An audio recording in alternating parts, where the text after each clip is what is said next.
Welcome back, everybody, to another episode of Needs Some Introduction. I'm your host, Victor, and on this podcast, we're usually going week to week, breaking down a popular streaming show. In this particular episode, however, you're going to have to check out the show notes because I was planning to break this up into 2 episodes. Darren's on vacation, and we've been breaking down industry week to week, and just in the past few weeks have brought in the very successful Knight of the Seven Kingdoms series as well. So I wanted to briefly discuss the finale of that show, and of course breaking down the penultimate episode of Season 4 of Industry, perhaps the final season of this series. No official word yet on a renewal. And on top of all of that, the first 3 episodes of Paradise as well, which had just dropped this morning. All these shows packed one on top of the other. And I was trying to break this up into 2 episodes and record an episode last night. However, last night, I wasn't feeling very well, so by the time I finished watching the series, wasn't really in the mood to record. And then, of course, today, after sleeping in, woke up to 2 feet of snow outside, which is to say all of my production and recording was significantly delayed. However, you'll get all that content. You'll just get it all in this one episode. So if you're only interested in one topic or not another, do check the show notes for those timestamps.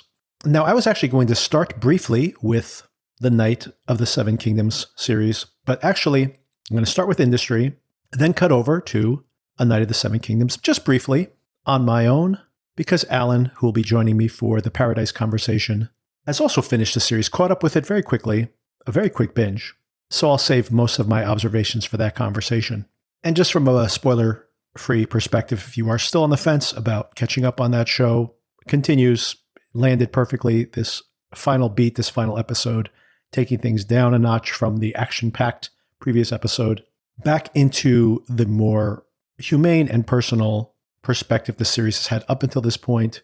Honestly, very beautifully humanizing these archetypical characters we see in these usual stories, which I think is really the purpose of this whole project, is this breaking down of these fantasy conventions, and honestly just doing it so beautifully. There's 5 or 6 all-time great scenes that you could put up there against any of the best moments of any of the Game of Thrones series or their spin-off series as well. All just packed into this one season of the show and even just into this one episode of show. Okay, a lot more on that later. Let's break down Industry. Season 4, Episode 7, Points of Emphasis. Not lies, everybody, just points of emphasis. As the episode begins, we see Yasmin confronting Henry. Henry's reading from this letter that Whitney has written to him, a very intimate letter, which over the course of last week, there was this fake out. Is this a suicide note? We do know that Whitney multiple times is contemplating the most drastic possible exit strategy. But it turns out, and maybe this is something that happens over the course of that very episode, that the pivot in Whitney's mind is to actually use this letter as a way to make Henry seem much more culpable and much more entangled in the decision-making that has led Tender to this crisis point. And Henry, honestly, such a child, something which is reinforced multiple times over the course of this season, but explicitly in this episode, wanting to be rescued once again, coming back into mommy's arms. And this very toxic dynamic he has with Yasmin, where he needs her to mother him, but then he also sees her as an antagonist. And she needs to practically explain to him what the purpose of this note is. There's a few really shocking revelations in this scene, just one scene, which is just packed with so much plot and incident and character and industry machination and governmental speculation. Or I should say machinations. It's so packed with manipulation of all kinds. People being manipulated even when they're being honest with each other. And here's a perfect example of it, where Henry's coming to Yasmin, needs her assistance, also trying to blame her. You're the one who introduced me to Whitney. I tried to warn you about Whitney, but you made the introduction. So she is partially culpable here in some ways. But now she needs an exit plan. And at first, over the course of this episode, an exit plan that includes rescuing her marriage and rescuing Henry. And there's this moment when Henry goes up to her, and very interestingly here, music choices, always really fascinating what they do with music in this series, I should say. They start playing I Promise. And of course, I Promise, the undercurrent not only of this romantic song, but of a marriage in general. But the song is cut off, and we see her staying up all night, contemplating her next move. But that song will recur and play in its entirety. And that promise is to Harper or to herself. I think it's more to herself. And as part of this calculation that she has to make, some of Marissa Abella's best work in this particular season is just playing out on her face this revelation that there may not be enough room on the lifeboat for both of them. Oh, of course, part of this calculation is the fact that where is the money? And Henry's like, why are you talking about money? This isn't about money, which is so funny when you think about it.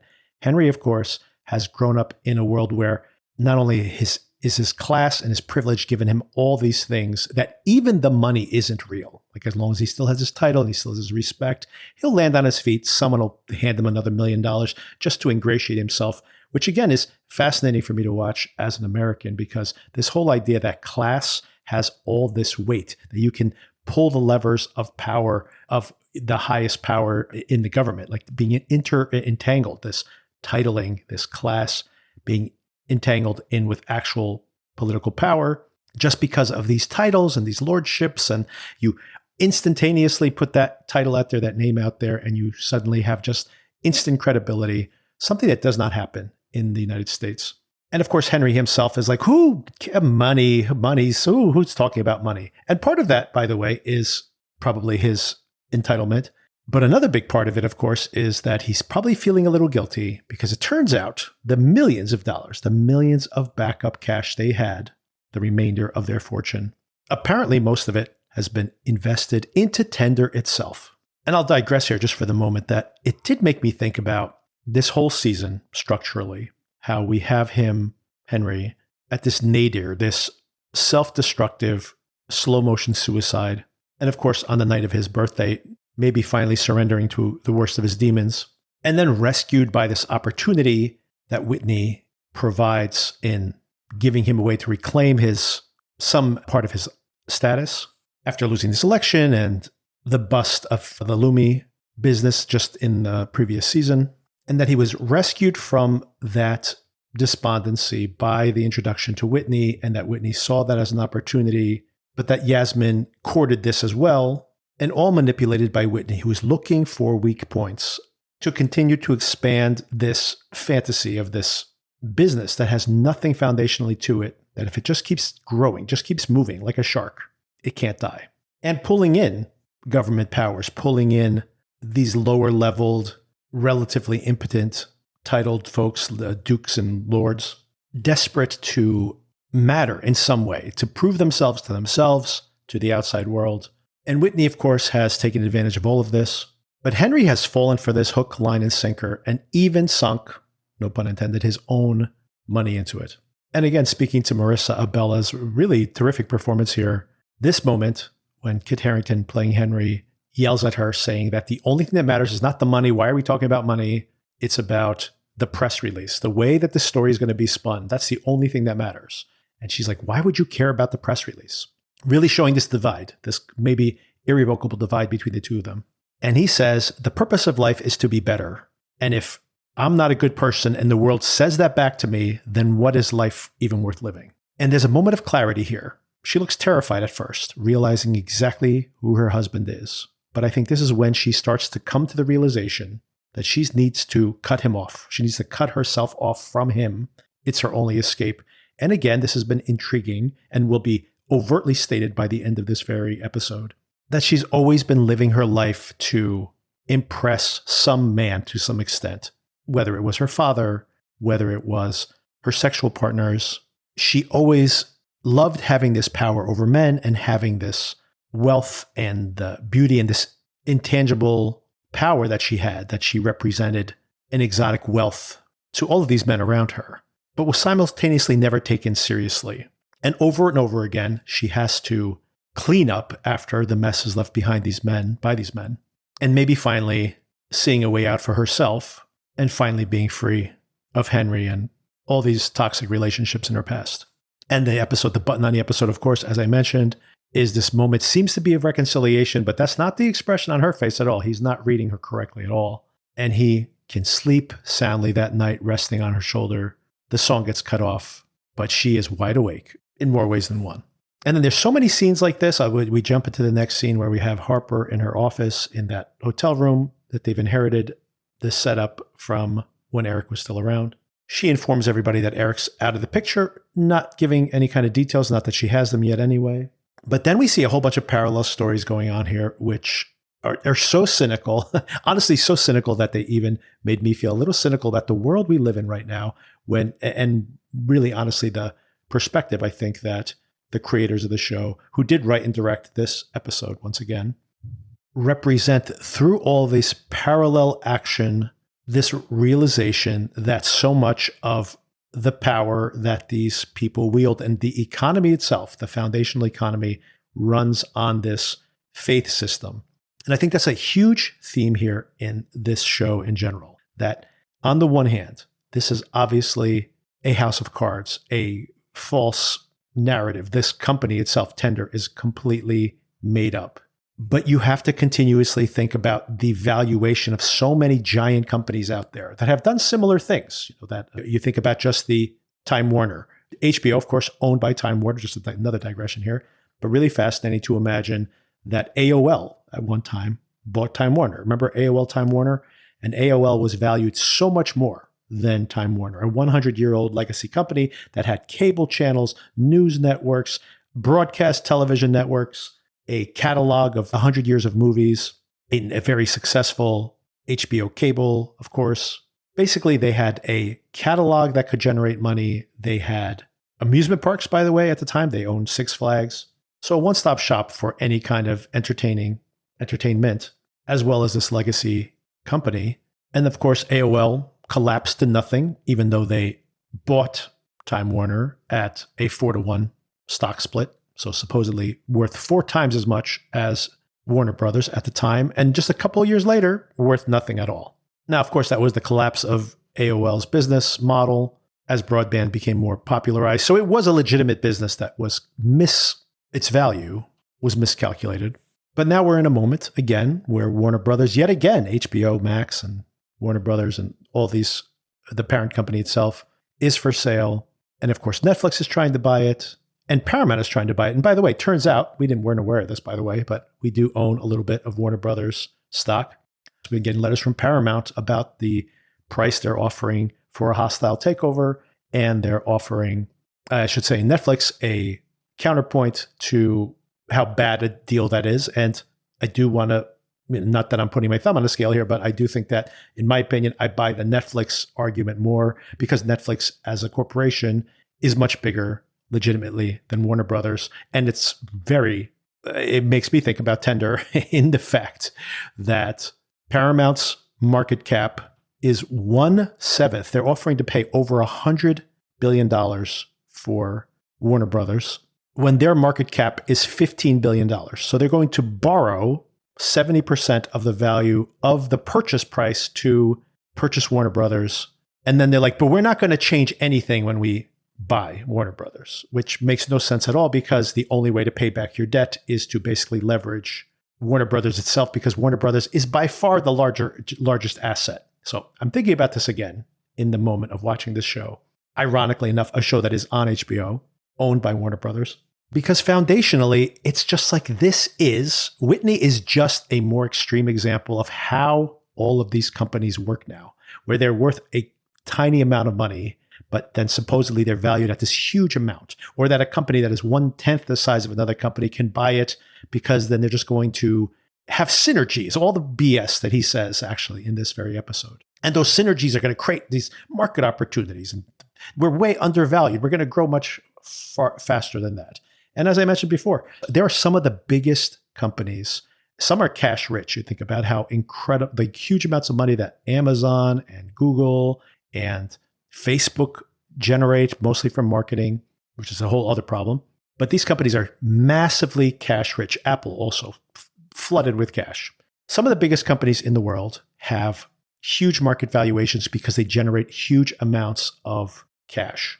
But you think about Tesla, which is now changing its entire business model to make robots and have stopped producing some of their most profitable vehicles that generate $9 billion, I think, in the most recent quarter, and are valued at more than Facebook, or around the same amount as Facebook, where Facebook generates tons, 5, 6, 7 times more revenue per year, or profits, I should say. And where is this money? So much of it is just believing that this thing is going to pay out. And that is not by doing it. I want to be clear about this. It's not that they're manipulating their audit or anything. This is purely based on primarily belief in this cult of personality around the CEO. And that is what Whitney is trying to replicate here. He does not want that audit, but primarily he's trying to sell this vision as if we get big enough, we draw in enough special interests, they'll be vested in our success, and then that keeps us afloat. And of course, the big move in this particular episode, which turns out, by the way, even that ends up being not what it appears to be at all, is to purchase PurePoint rather than allow this secondary audit. But like some of those examples I just outlined, for example, Paramount buying a much bigger company, and just trust me, we're going to, even though I'm leveraging 7-to-1, my actual assets, it's all going to make more money in the long run.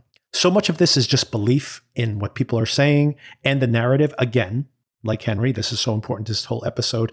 What is the narrative? So much of this is so important that the narrative itself leads to the perception of reality, which then leads to reality. So that reality is not fixed. Reality is defined by the narrative, and then the narrative we choose to believe. And long story short, that is the kind of cynicism that I felt in watching this episode, is that across all of these different strands, that reality is not real. It's just what we choose to believe. It's just what you tell people and what they believe. And if they believe it for just a minute, then we can come up with another story the next minute. And not only is this kind of how the culture runs now, it is explicitly what Whitney is selling, but it's what everybody does. Even people who are successful, people who have legitimate businesses and excellence and ideas and are great leaders. In the end, it all is about the narrative. And the Whitney Henry thread of this storyline throughout this episode kicks off with this conversation they have where Whitney is still saying, like, you have to believe in this one more time. Come with me, come to New York. And doing exactly what Whitney has done over the course of this entire season in making the pitch, and behind all of it, a veiled threat. Very important, by the way, that especially for someone who records other people and for all he knows may have listening devices in that room at that very moment, he does not explicitly confirm anything because he knows that you put nothing on the record. And Henry, of course, would be an accomplice at this point. Who would believe, again, the narrative? Who would believe, you don't understand, I'm just the person, I was at the end of my rope, I was looking for an opportunity.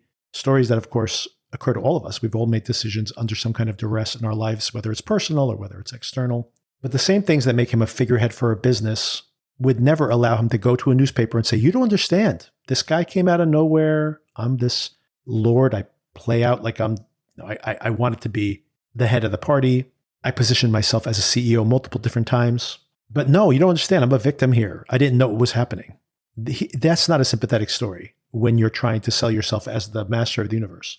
And the show does something very intriguing throughout the course of this entire hour. I personally, and maybe people have different opinions on this, but I personally am rooting for Whitney to take the fall. Even if there's collateral damage, even if Henry takes the fall here as well. I want Tender to fail because I want to believe that this false narrative, that this completely empty container that wants to become the biggest business in Britain, that someone at some point will say, can we just admit that the emperor has no clothes? Or will so many people get caught up in this maelstrom that they refuse to admit it? And I am still rooting and feeling, honestly, in the moment, maybe I'm being naive, that this is actually going to happen. And you see it at this moment where Whitney makes this pitch and says, look, Tender 2.0 is a real business. We have real users who watch those advertisements, have created their accounts, are uploading, opening their banking or making deposits. This was all fake until this moment. But now we have a real business. And if we just take that real money and then start scaling from here, years from now, when all the smoke clears, and we do some secondary audit, like in the mix, when we're looking at the books and we kind of do like a holistic audit of the 8 companies we've acquired and mush them all together, then maybe they'll say, well, part of this foundationally is made up. But guess what? The business now, as it operates, is profitable and growing and is the real story. And again, I have to say, not the foundational business, which once again, at least here in the United States, most of these companies that are now emerged 10, 20 years ago and are now the biggest companies in the world, the vast majority of them are foundationally real businesses that have real products that are growing and are profitable. But it does make you wonder when you hear so many of these types of stories like the Citicorp story or the FTX crypto collapse, how often is it that some of these huge companies are just a false narrative, and then people buying into that false narrative and then being vested in that false narrative? And of course, you think about Theranos, the blood testing, fiction that all was. And you have to think that, I think right now with AI, we are still in the early stages where these products are getting better and are being used more and more and have more features. But at some point, there is going to be some product where it's like, we have a new CEO. You plug it into your computer, it makes all your decisions, and your company is going to be 10% more profitable year over year. We're going to find efficiencies, and there's going to be all this overpromising of some magic silver bullet of AI employees or something. And it's all going to be smoke and mirrors. We're not there yet, but I guarantee you, it's coming. It's coming soon. And before we kind of jump forward into the episode, I do want to touch on a bunch of things. There's so many technical details here that I want to dig into a little bit. Whitney is making this pitch that they have status to make a business proposition. They're going to hugely overpay for PeerPoint, which honestly, even here, I was worried the show was going to be so cynical. They were going to let this whole thing play out exactly as Whitney says. But even here, if it's me and I'm PurePoint, do I start to think, hold on a second, they're offering way more money than their competitor. And there's all these stories about their business practices being not up to snuff, and they're refusing an audit, and now they're offering way too much money for this. All of this sounds extremely sketchy. But Whitney just keeps rolling with this because, hey, this is how he's been doing it up until now, and it's been working. But all of this, again, turns out to be a false narrative in and of itself. Because he makes this statement that, well, we actually do have status. We have set up all these shell companies, and we have been buying PurePoint stock, so we actually can speak at the stakeholders meeting, which fascinatingly, we'll get to it, turns out to be not true. But before we get to that very consequential moment in the episode, we have this other thread of this storyline, truly fascinating, maybe the most interesting for me personally aspect of this whole entire situation, in which we have this new prime minister. And not only is there this backstabbing within the party itself, she was pressured into quashing her concerns about tender by this other representative who wanted her PM position and then happily lets her take the blame. And she ends up being thrown under the bus inadvertently by her protege, who actually rejects the deal. All of this is, the dynamics of this is just so fascinating. Her protege is brought in by Yasmin, who's now concocting this plan to take down tender, brings in this more naive, but in this particular moment, the Secretary of State for the Labor Party is speaking on this TV show or podcast. And this Tory is, so enemy number one, of course, the Tories are always looking to make the party in power look bad, regardless of who they are. It's always just the politics of the situation. So the Tories, who have always been pro-business and were probably pro the tender merger, are now taking the opposite side of the argument, because now Labor, of course, has inadvertently stumbled into this in taking the side of a business that has been aligned with the Tory party, because they don't want to look like they are anti-capitalist. They don't want to look like they are willing to cede yet another fintech startup to Germany or some other country or the United States. So they want to look pro-business. They've put their eggs in this basket. And the current Secretary of State, played by Chloe Peary, the character's name is Lisa Dern, actually seems to be a truly principled person who nonetheless is trying to do what's right for the party. And again, this is where that level of cynicism comes in this particular episode, dishearteningly so, with this other party now attacking this deal, looking for cracks in their armor. And then internally to the party itself, these different players stabbing each other in the back. And by the way, this particular point of leverage is all coordinated by Yasmin herself. So even though we'll get to the final moments, which are really one of the best scenes of this whole entire season of show, where she's confessing everything to Harper and when they go clubbing that night, another clubbing scene on this show. But Yasmin is using all of the tools at her disposal, so much more savvy than Henry, for example. So maybe even the fact that she's always had to play second fiddle to these men in her life, she had to come up with more cunning ways to leverage her power, and maybe all to the better. Maybe that is a ray of light here for Yasmin in the future. Hopefully she'll use her powers for good, though. So using Henry's uncle, she goes to meet with the editor of this tabloid. She tries to pressure Jennifer Bevan, this MP, to throw Lisa under the bus. She is not okay with this, but they're like, it's still okay. We can still run with the story. We're going to leak this story, basically manufacturing a memo that apparently was written to the government that they have ignored. So again, the fascinating aspect of this is that Harper is correct. They have seen it with their own eyes. Tender is a house of cards. But the stock, by the way, should have led with this. The stock has been reversing course, has been improving. They've been making statements. The government's been backing it up. So then Harper's thinking, how do we attack the government? And they even say this even before Yasmin shows up. How do we make this story, manufacture this story, if we don't have the evidence itself? And then Yasmin comes up conveniently with like, well, I've heard this. I heard there's this memo. I heard this exists. Why don't we just do this all on background? Harper then becomes this unnamed source that goes to Jim Diker's publisher to publish a story, which then gets picked up by the tabloids. And all of this rumor leads to a second newspaper article, leads to a second newspaper article. And the irony here, of course, is that this could all be complete conjecture.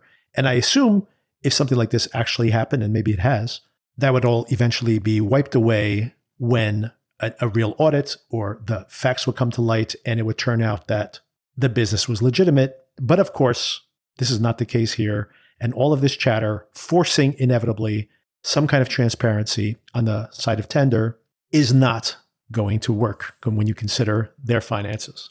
But again, the cynicism being represented here that everybody along the chain here is willing to publish a story they know is not true because they want the results. So even when you want the right thing to happen, the fact that everyone continues to perpetuate a rumor, basically, because they want the outcome that would lead to, is again somewhat disheartening, but probably true. Very interesting here that as she exits the room with the editors, telling them, I'll make this story real. I have other ways.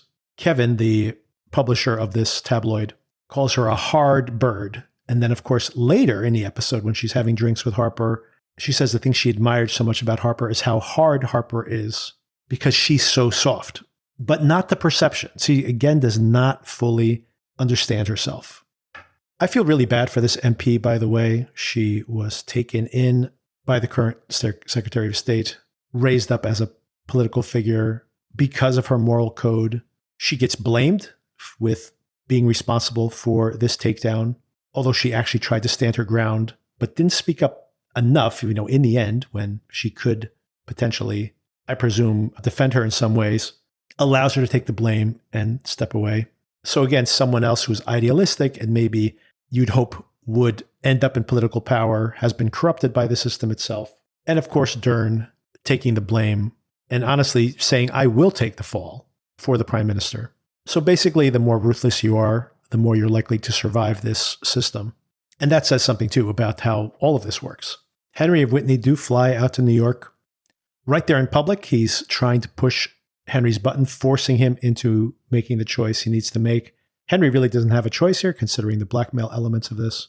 Multiple, like personal blackmail, corporate blackmail. His finances being tied up in this company, trying to rescue to rescue his own marriage.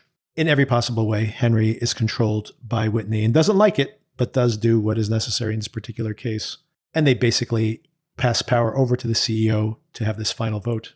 I do like this one person saying, hey, look, if all our foundational business is so strong, let's just do the audit. Why aren't we allowing this audit? And why are we trying to buy another company when we're currently under audit? And I love this scene too, because it says so much. Everybody else in that room has all the same qualms, but the only way to get out of this situation is to hope that this next step, that the next lie is enough to get them out of this situation, because they know, even if they don't know the actual evidence, they just have a gut feeling that if the truth comes to light, all their stakes go to zero. And of course, they can't do that. They lose their status. They lose their reputation. They lose their money. They lose everything. So even these people who are supposed to be this board, who are controlling the people in the power, who are in power, in the end are powerless to the realities of the situation. Whitney uses this whole situation where I have businesses, I can make this appeal in front of PeerPoint, get me on that stage, let me speak. I'm going to make this sales pitch to this board member on PeerPoint's board. And of course, while Henry's on this plane ready to go make that speech, have that conversation in New York, Yasmin, without communicating anything to him, has not only gone to his uncle, gone to this relative with the tabloid, and is now speaking to Harper about bypassing all of this, running with the story herself, which is setting up everything that's going to come, all these scenes setting up what's to come the next day. But before then, a very important scene here, that Whitney, although he's setting all these things in motion, of course, we've seen throughout last week's episode, looking for exits of all different kinds. And he's flown to New York, but apparently has activated his burner phone when he landed to communicate with somebody. And this raised a red flag with the powers that be, who know exactly that he has this burner phone, have been tracking it. And as soon as it came back online, they know that he's trying to make his escape. So Whitney that night is taken at gunpoint to a car, just letting everybody know, Whitney, we're watching you. We know what you're up to. And it's not going to be that easy for you. Henry sees this as well. And of course, the threat to Whitney directly comes from Ferdinand himself. It's interesting specifically that they're talking about the data set that is Tender, that as Tender is growing, its data set is what they're interested in. I guess this goes back to that Russian data breach that we've heard of, Russian going through secondary data brokers to buy people's personal information. And Tender 2.0, of course, has activated many new users. And I guess that, of course, opens up this flood of data to the Russians. And the PurePoint purchase, he says, opens up an even bigger data set. Of course, PurePoints has very powerful people with their money in there. So, of course, this is perhaps what they've actually been after this whole time. And again, it looks like the show, up until this point, we are more than halfway, more than 2/3 of the way probably through the show at this point, when they're at the PurePoint board meeting the next day. And it looks like Whitney, can he get up? He's stressed out. The threat on his life the night before. And Henry gives him the pep talk saying, you can do this. You know how to do this. You were born to do this.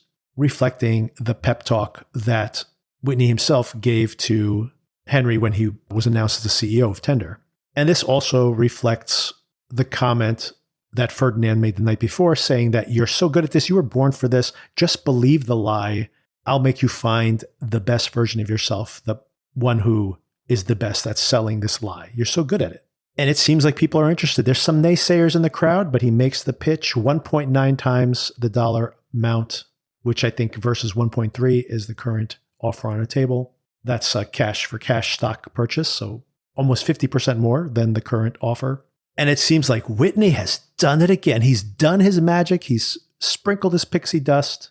And maybe he's right. If enough people believe in this story, and if Tender merges with PurePoint, and there's real activity on the app, and this thing grows, maybe they get away with it. And maybe Harper loses everything, potentially. I mean, so many other people will lose as well, potentially long term.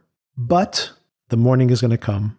That night, once again, the show being able to go from the macro to the micro, taking things back to the very personal.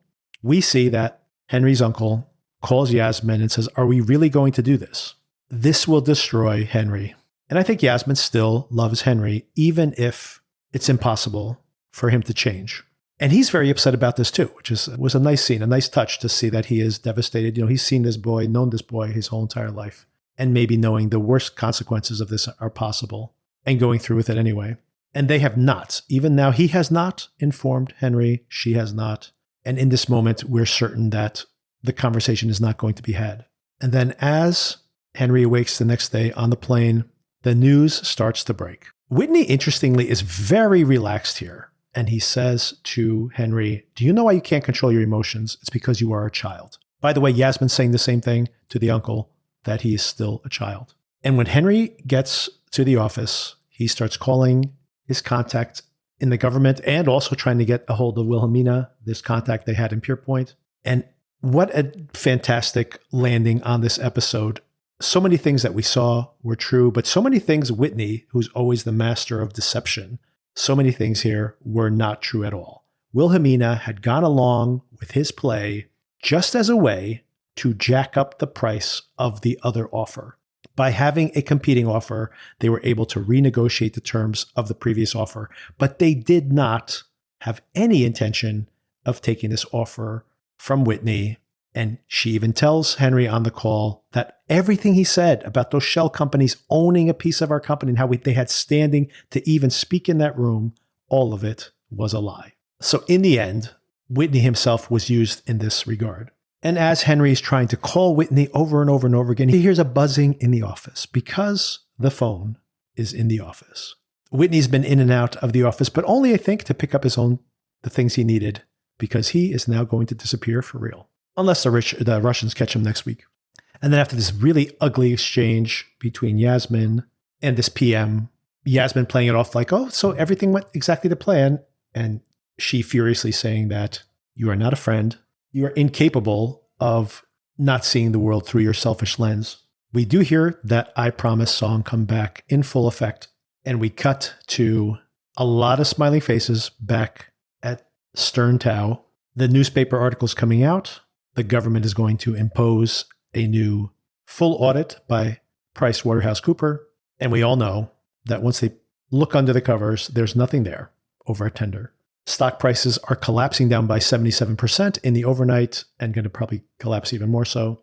And at least in this moment, because this show is always willing to twist things in different direction, it looks pretty certain that this short is going to pay off. But the episode's not over, because then we have one final scene. The scene that was been teased since the trailer last week, because this is where the season has been going this whole entire time. As I kind of outlined when I had a conversation with Darren either last week or 2 weeks ago, that I hadn't realized in the moment, maybe until I saw Harper on the opposite side of the desk of Yasmin, that these two characters had this symbiotic relationship. They, unnoticed to me, there had been this competition between them. I mean, the competition had been there on and off throughout the course of the series. But what I had not seen is how they were these yin and yang to each other. So many times, and it's all outlined in this conversation between them, Yasmin has seen herself weak and how she has not taken advantage of the opportunities she's been given, and have been put into circumstances she didn't want to be in, oftentimes trying to get the affections of some man. And while Harper has been so hard, not even having like any kind of real interpersonal relationships, which, by the way, explicitly in last week's episode, this overt in the execution of that very episode, that Eric, to a large extent, is vulnerable, can be blackmailed. He can be blackmailed because of this family, because of his children, because of his wife, because the money he puts on the line is for them in the future. And as pathological as it is to some extent, Harper being disconnected from everybody, only caring about work and having no emotional connections, makes her in large ways invulnerable. Like she cannot be blackmailed. There's no vector to get at her. And as opposed to Yasmin, who is constantly emotionally vested in somebody else. So is this a partnership that might solidify?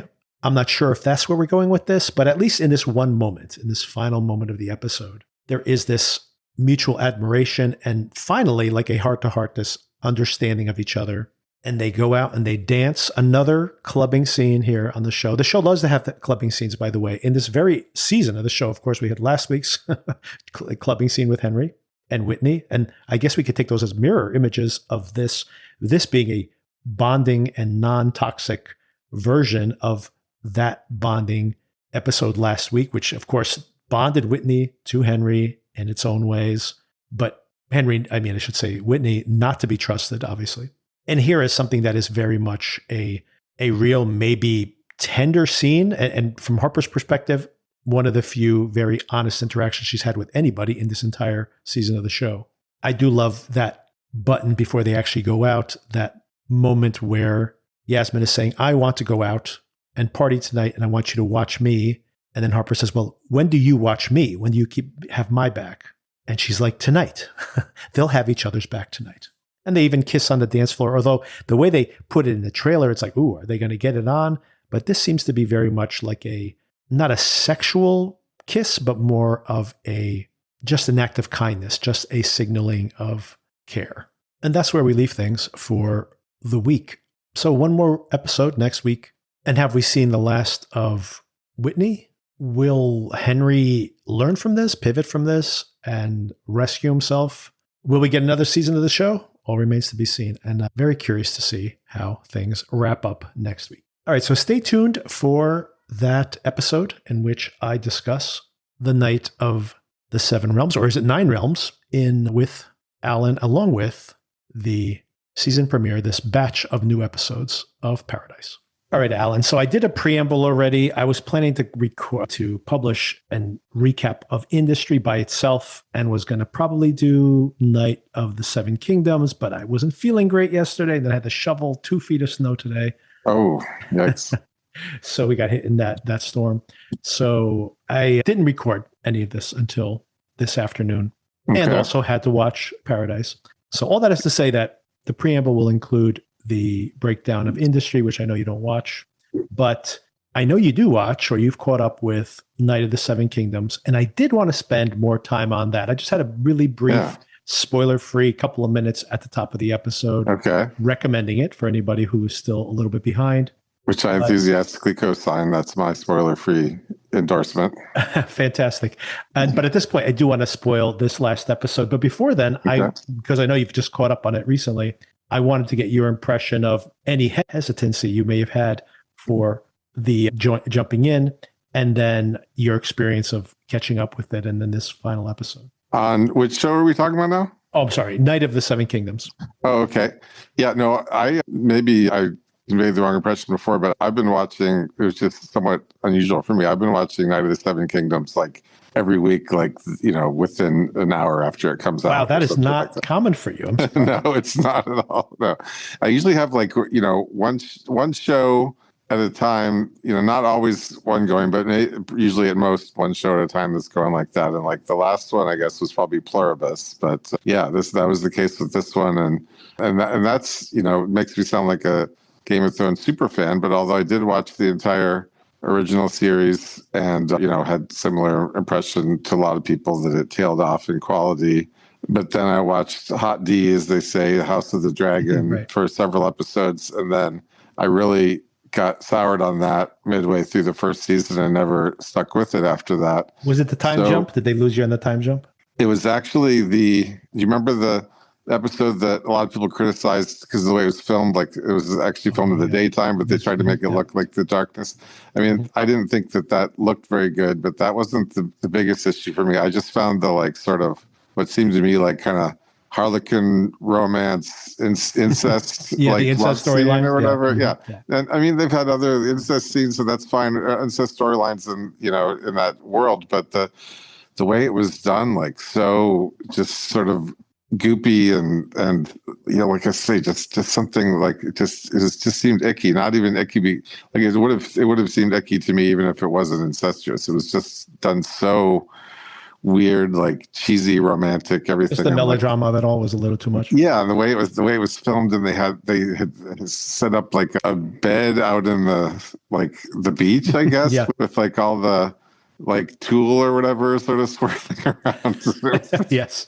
What am I watching? This is insane. How is this? That's actually maybe a good introductory point there. I have watched House of the Dragon. I've been hit and miss on it. I like aspects of it, but some of the dragon stuff, I think last season, which is not even a full season of show, which I was very disappointed with, partially because of the writer's strike, they could not have an actual finale. And I hear that everybody's like felt that, well, we've got to get in the finale some big, sort of conflict, some big, to do or whatever, and they're like, no, psych, you have to wait till next season. And people are pissed. The whole season is a build up to war, and then it's like we're heading out to war, and you see the dragons floating over and it's just like, see you in 2.5 years. I'm like, what the hell? I mean, honestly, I don't understand how they released it that way, but I mean, I guess they had to, because there'd probably be just an enormous another year delay or something to finish the last few episodes, given the special effects, etc. Right. But that was, it was not great. However, and in general, I thought that season was really much weaker than season one, even before then. And yet it had one episode, which was one of the best hours of any show I watched all year. Oh, wow. And it's basically someone had like connived a way to say, we're going to win this battle. And this knight had betrayed everybody to be like, and now this dragon is going to show up. I have betrayed everybody. and I'm going to win. We're going to win this battle. And the dragon shows up, and it's like going to war.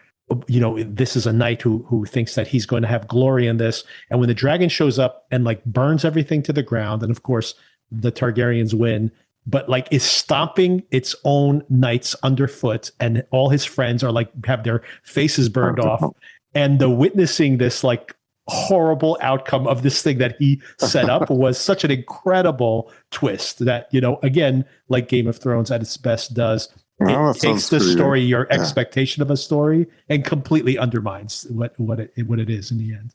Now, my ex-wife did keep on watching, and so I would sort of peek when things seem to be heating up occasionally. And I do remember a couple big dragon scenes, like one where I forget all the characters' names, but one of them comes in and basically, I wonder if it's the same one you're talking about, kind of stomps on everybody. It seems like she could have just taken out her enemies, but then instead she just kind of took out a lot of the small folk. Took out everybody. Yeah, exactly. Yeah. It's like completely not taking into account that there's people underfoot, literally. Right. But she could have like killed her enemies, but she just sort of spared them or something and flew off. And then, do you remember that? Is that the same thing you're talking about? That's exactly the episode.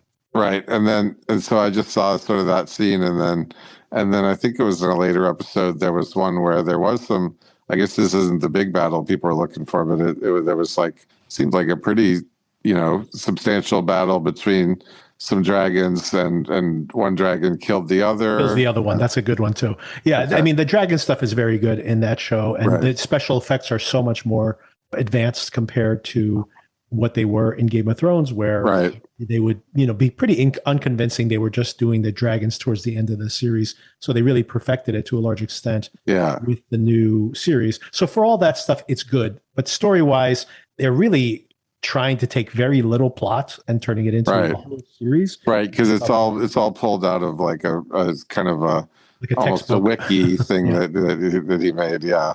Yeah, like a history book. And by the way, it's also a problem with adapting that text in general, because in the text, there's all these like winks to be like, and this person won in this way, like this noble way, or that's what's been told. And it's almost as if saying that this is history rewritten out of convenience. So we really don't know the details of what happened. So now you have to solidify stuff that is fun to be ambiguous, the way history is, especially ancient history, where this is. Well, and there's the whole thing about, you know, it being written by the victors. So exactly. I'm sure that George R. R. Martin's sophisticated enough that he probably included a little bit of that kind of, you know, taint or slant to it. For sure. And then, of course, there's the limitation of, and of course, it's something that is a theme in all of the Game of Thrones adaptations, including this one. But to that point, it's really shocking in a way. And as someone, like I said, who I mildly appreciate most of House of the Dragon, but have significant problems, which I think everybody does with that adaptation, that what a counterpoint it is in the most refreshing way possible, that this is where they went with their next adaptation. It's so intimate and so low key compared to that, but all the better. I mean, I love characters in this show, even the flawed ones, in the way that I don't barely remember characters in House of the Dragon, because it's just as if it is this interpretation of a historical text. I'm just kind of watching that show to be like, oh, that's how that person killed that person. Oh, it's like almost just, that's how that family tree developed, right?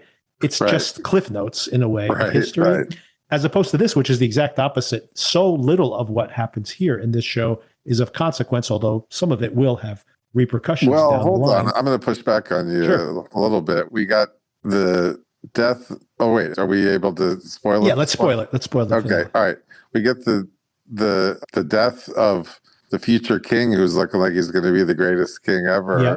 Kind of thing. I don't know. I can say it's sort of small stakes. It was like that in the early going, but I think once you get into that kind of stuff, it's quite not that anymore. You know. Well, I mean, that's what I mean. That is, it's consequential and not at the same time, because Martin himself has said that, you know, you could argue that everybody thought Baylor was great. We barely knew him. Would it be that big of a deal? But Martin himself, George Martin himself, has said that in his own version, obviously he's the lord of this, you know, the god of this whole entire universe, that he says that if Baelor had not died, that the history there would have been significantly different. Yeah. So it is a very important moment historically. But the reason I mention that is because you don't need to know any of that to appreciate the show, Right. but it does add something, but only enriches the themes of the show themselves. Yeah. That, that how history is made by little events and by small people as well. Right. Well, yeah, it is kind of interesting how it shifted. I actually was higher than lukewarm on the pilot of the show, but I wasn't all the way to just in love with it from the first episode. I felt like it was a little maybe too low key or too small stakes to be not to be good, but too much so to really be great or something like that, But then, and I don't know why, I guess it's for that type of story because, as you know, I really loved that. What was the movie about the guy who cleans toilets in Tokyo? Perfect Days, yeah. Perfect Days, yeah. So I can go absolutely adore a very low key, very small stakes story, but for that, I kind of thought it was maybe a little too low key, and then I was getting super into it, and then it really shifted, I would say, because people were also saying oh, this is the Game of Thrones that you could show your kids or people that aren't able to handle a lot of gore and violence and stuff, and then and that really shifted drastically in the penultimate episode where the gore went pretty nuts. It was pretty rough. Yeah, exactly. Yeah. But I was totally on board for, I thought that was a fantastic episode. I loved the final episode too. And I was just, I think I rate all my episodes on a 5-star scale. And I think I was just maybe 4 for the first episode and then, 5 for all the rest of them. So I just, whatever gear it was in, I was super into it for sure. Yeah, I loved it. I thought it was one of the better shows. And, only 6 episodes, a very short binge, and none of that in a negative way. There's no padding. Not just only 6 episodes, but they're just half-hour episodes too. Yeah, exactly. And there's but the correct amount of time to tell the story. And they were just interviewing the CEO of Warner Brothers this week. I think it was just this week. And he was mentioning that they want this to be a yearly thing. So I do think that they probably can, at 6 episodes, they have pre-written works. Yeah, 3 hours worth of stuff per year. They ought to be able to make that. Yeah, exactly. Even as I'm sure the special effects and the sets and the stories will get bigger over time. They'll spend a little bit more on this because it's been so popular. But it's actually better if they don't decide to go and spend $20 million per episode, because the show doesn't need it at all. Yeah. And it looked fantastic, by the way. This does not look cheap at all, but you can tell that it doesn't need a bigger budget than it has. It was the one criticism I would have on that, the budgetary or whatever. I think that it made, even though, experientially it was really intense. One thing about that penultimate episode, as much as I loved it, is that it made the action, I think, a little harder to follow because they couldn't mount a huge scale kind of. I mean, it wouldn't be a huge scale, but the full 14 member battle or whatever, it made it a little hard to follow what's going on. But you could argue maybe they just want to keep it more in Dunk's perspective anyway. But I honestly think it's both things. I think on the one hand, they didn't want to spend as much as they probably would have done if that was a Game of Thrones setup and they have infinite money to spend. But I also think that it's part of the show that Dunk is discombobulated. He doesn't know who's hitting who. He's not ready for what he's experiencing. So I don't think it should be too clean. He is not. It's not Jon Snow in the middle of that field, that incredible battle sequence, which is really beautiful, but very clear and extremely well defined. This is the opposite in a lot of ways, right? Right. The other criticism I've seen of that episode, which I intellectually understand, but somehow it doesn't bother me, is the whole idea of fridging. Do you know that concept? Yes. Mm-hmm. Yeah. Yeah. So that they're like, well, we'll introduce this long lost childhood love, and or she whatever, dies in the flashback. Yeah. Have her die to present as motivation, and there's some feminist critics who are just like, oh, why did you have to do that? Oh, they're really mad about it. But we were just talking about Nolan and how many dead wives are there in the Nolan films too. Right, which people do criticize about that too. That's true, yeah. But yeah, somehow I was okay with it. I guess that was all. I haven't read any of the books, but I guess that was all added. I did actually Yeah, think. I don't think that we know anything. I mean, I don't think that the flashback has at all in the story. Right. And the other funny thing is, it's weird that I liked that episode as much as I did, because I can also think of something that should have turned me off a little bit, which is that, and I saw that at least one other person noticed the same thing, that the whole flashback thing has a lot of similarities to the beginning of the movie Solo. Did you ever see that? Oh, that's a good point. Yeah, I hadn't thought about that, but yeah. But then there's a Game of Thrones connection there with the cast. Oh, right. That's true with Amelia. What's her name? Clark. Amelia Clark. Yeah, that's funny. Yeah. She's basically playing that character, the one who dies in this particular. Right, that's true. And that's what happens if she had lived. This show would have been as bad as Solo. So that we have to count our blessings. And that was, I thought, the really by far the worst part of Solo. I thought that was the whole beginning was terrible, and then it actually turned out pretty good after that. But wait, what's your last name? Solo. I don't have people. I'm Solo. Right. Oh God! Like we needed to know that. Give me a break. Right. I know.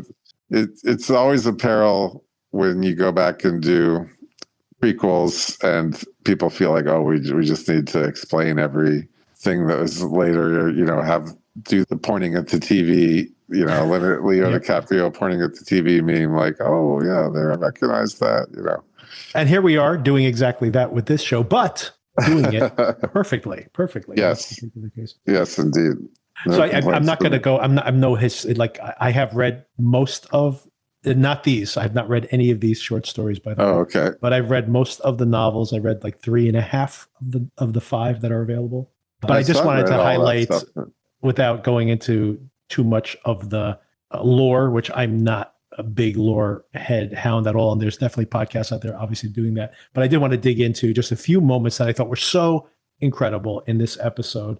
And the first one was that beautiful shot of Duncan under the tree. That's just lonely tree at the top of this hill, just this incredible. Yeah, you're talking about the finale, right? In the final episode, yeah. The cinematography, they really stepped up the cinematography. Yeah. Not that it was bad for the rest of the series, but that was really some just incredible, like the DP. Maybe it was the same as for all the episodes, but somehow it just looked incredible in that episode. And just like that beautiful shot, like I mentioned, of him up at that tree, and then that moment where Sir Arlen is telling him that story, and he's died under the tree, and he starts to cry, and Duncan's like saying, why did you never knight me? Which, of course, is a question we've been asking this whole entire time. And now proof that he was never, I mean, we always suspected he was not actually knighted, even though he's been saying that. But we know at that moment that he was not knighted. Although Jim on the Bald Move podcast doesn't take it that way, which his podcasting partner, Aaron, was like, oh, and I was just like, oh, we still don't know if he was actually knighted. Or like, yes, we do. They just told us. Yeah, exactly. And I mean, I always suspected from the beginning. I mentioned this to Darren last week, that the show is constantly knighting him. And every single episode, he basically there's a version of him being knighted, because he acts as a knight, because he steps in, because he does what a knight would do, because he's like in this tournament. So now in the history books, he is a knight because he fought in this tournament.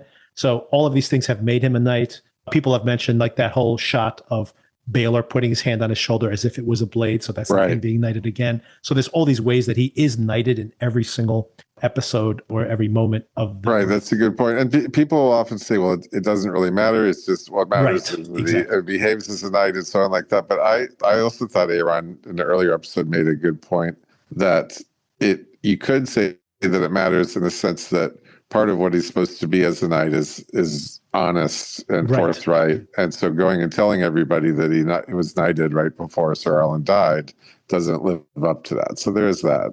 Well, no, and I think that's what's interesting about all the characters in this show is that complexity. Nobody here is free of sin in a way. And exactly like you mentioned, Dunk has been waiting his whole entire life to be a knight, to lived by this rule that he's, been the squire for so long, that he finally wanted to be a knight.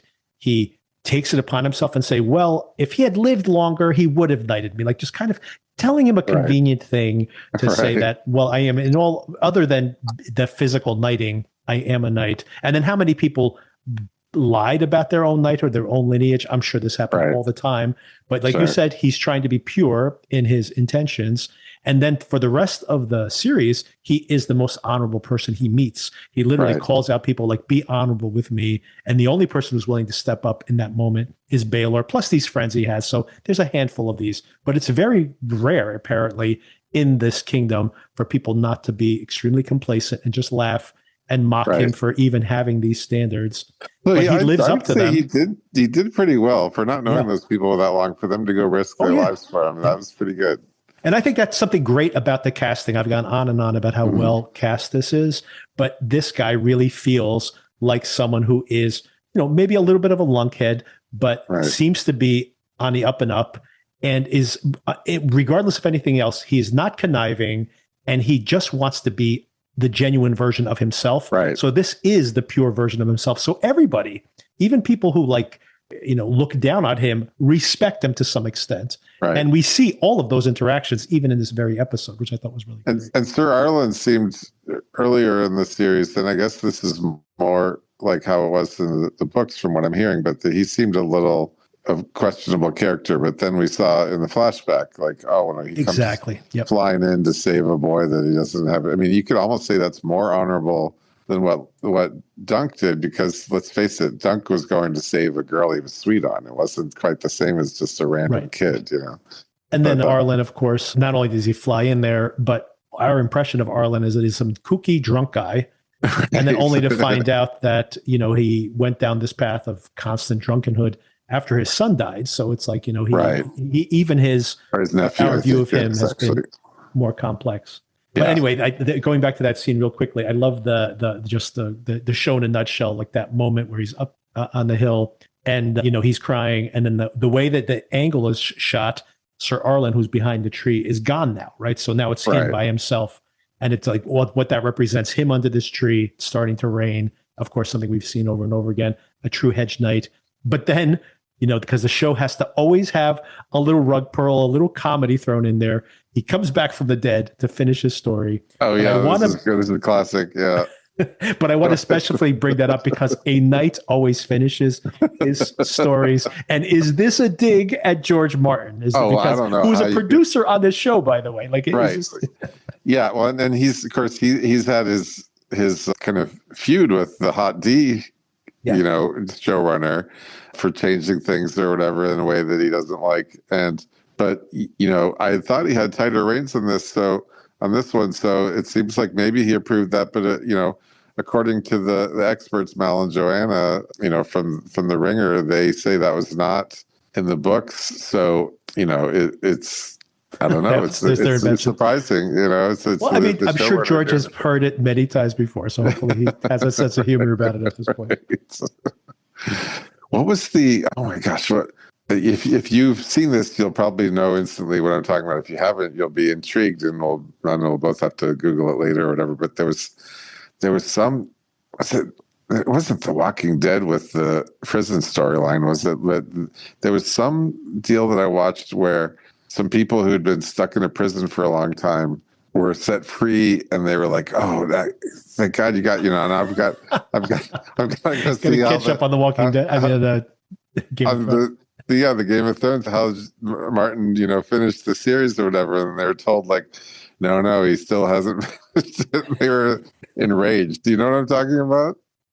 I don't remember that, but that is hilarious. That is true. So true. Actually, speaking of that, I just went down a rabbit hole in this very regard, looking at how many of these stories he has, because now I'm just vested in hearing or seeing more of these shows. And I started reading the Wikipedia article, and this is so frustrating to me, by the way. I got so angry reading the Wikipedia that they have a quote from him in 2011 or 2012, whenever he published the third. There's only 3 of these stories that have been published.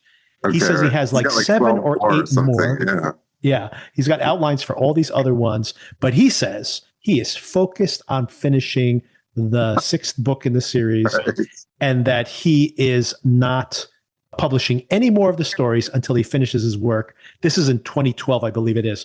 And then I flip back over to the Wikipedia article for the 5th book, because, in the article, it's hyperlinked to the title. So I click on it and I'm like, okay, well, where is he with this book? And in 2012, he said he was 300 or 400 pages into it. He had previewed some of it. He was reading it on the road.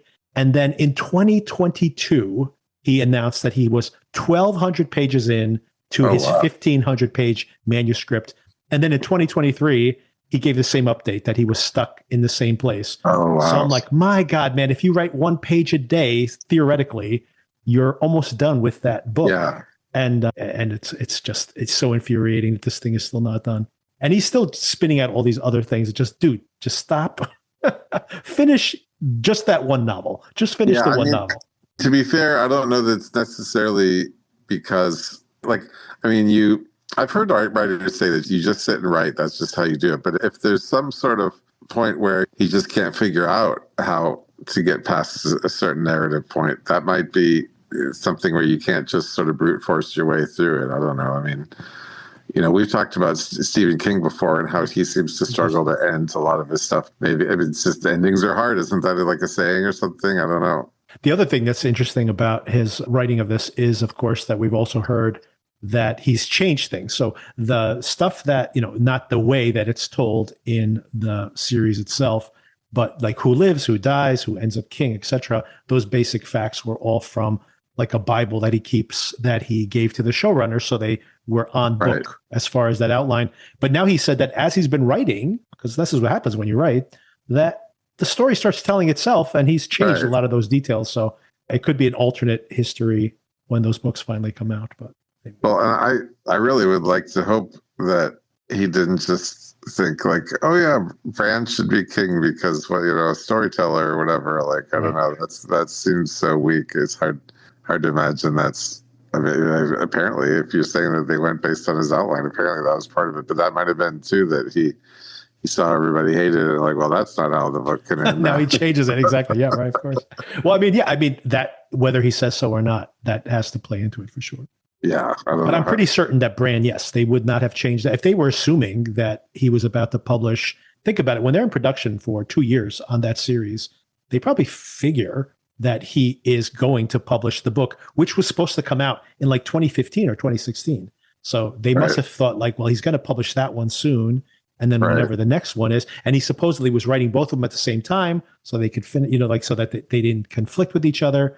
So they're probably thinking, well, he may publish these 2 books. Maybe one comes out right when the final series comes out, and maybe the next one comes out within a year or 2. Right. So they can't be completely off book because then it wouldn't be a true adaptation. Right. So I'm pretty sure they did what he told them would be the end point.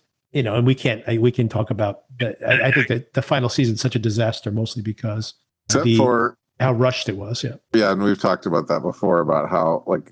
On the one hand, you can be sympathetic that everyone was so exhausted, but maybe they should have just made it slower, but you can't just say like, oh, we're sick of this. All right, here's some slop we'll just throw out. When it's such a huge phenomenon and everything, you've got to figure out something different than that.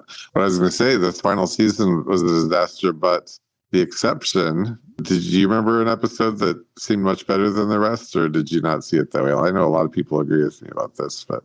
Was the episode before the Army of the Dead arrive?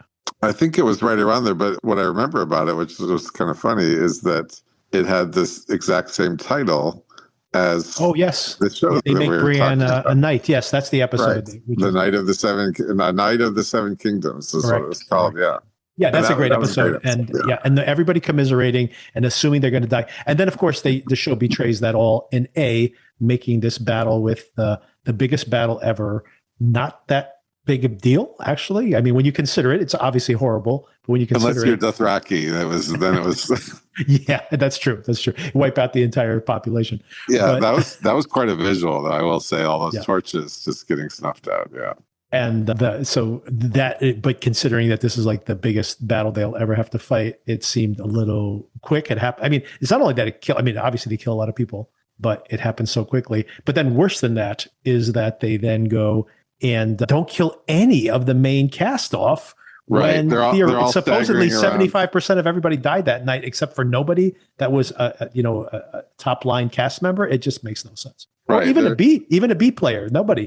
People rode off into the sunset, literally, at the end of that episode. Right. I'm like, if we're never going to see them again, why not kill them off at least? It's so Right. crazy. Yeah, that's when you can kill off your Right. cast with impunity when they're all gone. It's a strange time to hold back when they've been willing to kill people off throughout the rest of the series. Absolutely, yeah. Kill their favorite characters off at the drop of a hat, but not when it really mattered. It's just really strange. Yeah. All right, back to this Knight of the Seven Kingdoms. Yeah, the other Knight of the Seven Kingdoms. The other one. The one that's actually serious. The more successful one. Yeah. But a couple more scenes I want to talk about. I love Sir Lionel. I was worried. I actually thought he was going to die. I haven't read the book, so I thought he might be the sacrificial lamb. He actually survives. Loved seeing him here. And I love this complexity of this character that Duncan feels horrible about the future king dying. And he is like, look, you know what? He was a Targaryen. Screw all the Targaryens. Let them all die. And which, of course, is very harsh. But, hey, they've been fighting this war and probably will fight another war in the future. So this is just his opinion of it. So again, not making anyone like a very easy to 100% empathize with. But I love this performance. He's been such a fun character. Loved him here. And I loved his reaction to his maester when the maester's like, "Oh, you're this thing is, you're dying." Right. That was so strange. Like, obviously he was right about his maester, but I took it in the moment for him being like, "Oh, I don't want to bum Dunk out if he's dying. I'm just going to try to brush it off a little bit." I thought Dunk was maybe going to go a little more to the edge of death, but apparently it was just Dunk recovers pretty easily from there. Yeah. Right. Apparently the maester is the total idiot. That's funny. What did he say about it? Because he couldn't cure an itchy asshole. Yeah, get the hell out of here, you witch. Yeah. The next thing I want to talk about, another great scene here, was when Valar is talking about his father dying. First of all, I love the way this guy is styled with the dark hair, like his father, but with just a line, just a little bit of the white showing through, which is awesome. I love that detail. Yeah. A little bit of the traditional hair there showing through.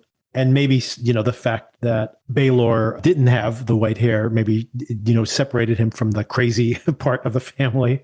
But I loved seeing Valar here talking about how many fathers see their sons die in their armor, but very few princes see their father die in their armor. So I thought that was a great moment. Right. Oh, and you reminded me, going to that scene, there's another great little Lionel bit. Do you remember how he described that funeral? How he's presaged it, and when he was talking to Dunk? Oh, that you actually went to that funeral? Wait, maybe I'm getting people wrong, but isn't Lionel the guy with the stag horns? Mm-hmm. Okay. Yeah, he said when it was still upcoming, he referred to it as, "Oh, we better go get to that roast." Yes. Also love the fact that Lionel has like a antler or something as his actual walking stick. Right. Yeah. Apropos of his armor. Yeah, he's always rocking those antlers one way or the other. He's always, this most stylish person on the show for sure. Yeah. As opposed to poor, what's his name? Raymond with the big apple on his armor. Right. The most embarrassing armor imaginable. Right. Poor Raymond, by the way, he found love in not the most appropriate place. Yeah, I mean, he's getting cucked. It looks like he's getting scammed by raising someone else's child. Right. But it might all work out for them. We don't know. Yeah. That could be royal blood in her. Who knows? Oh, that's true. Yeah.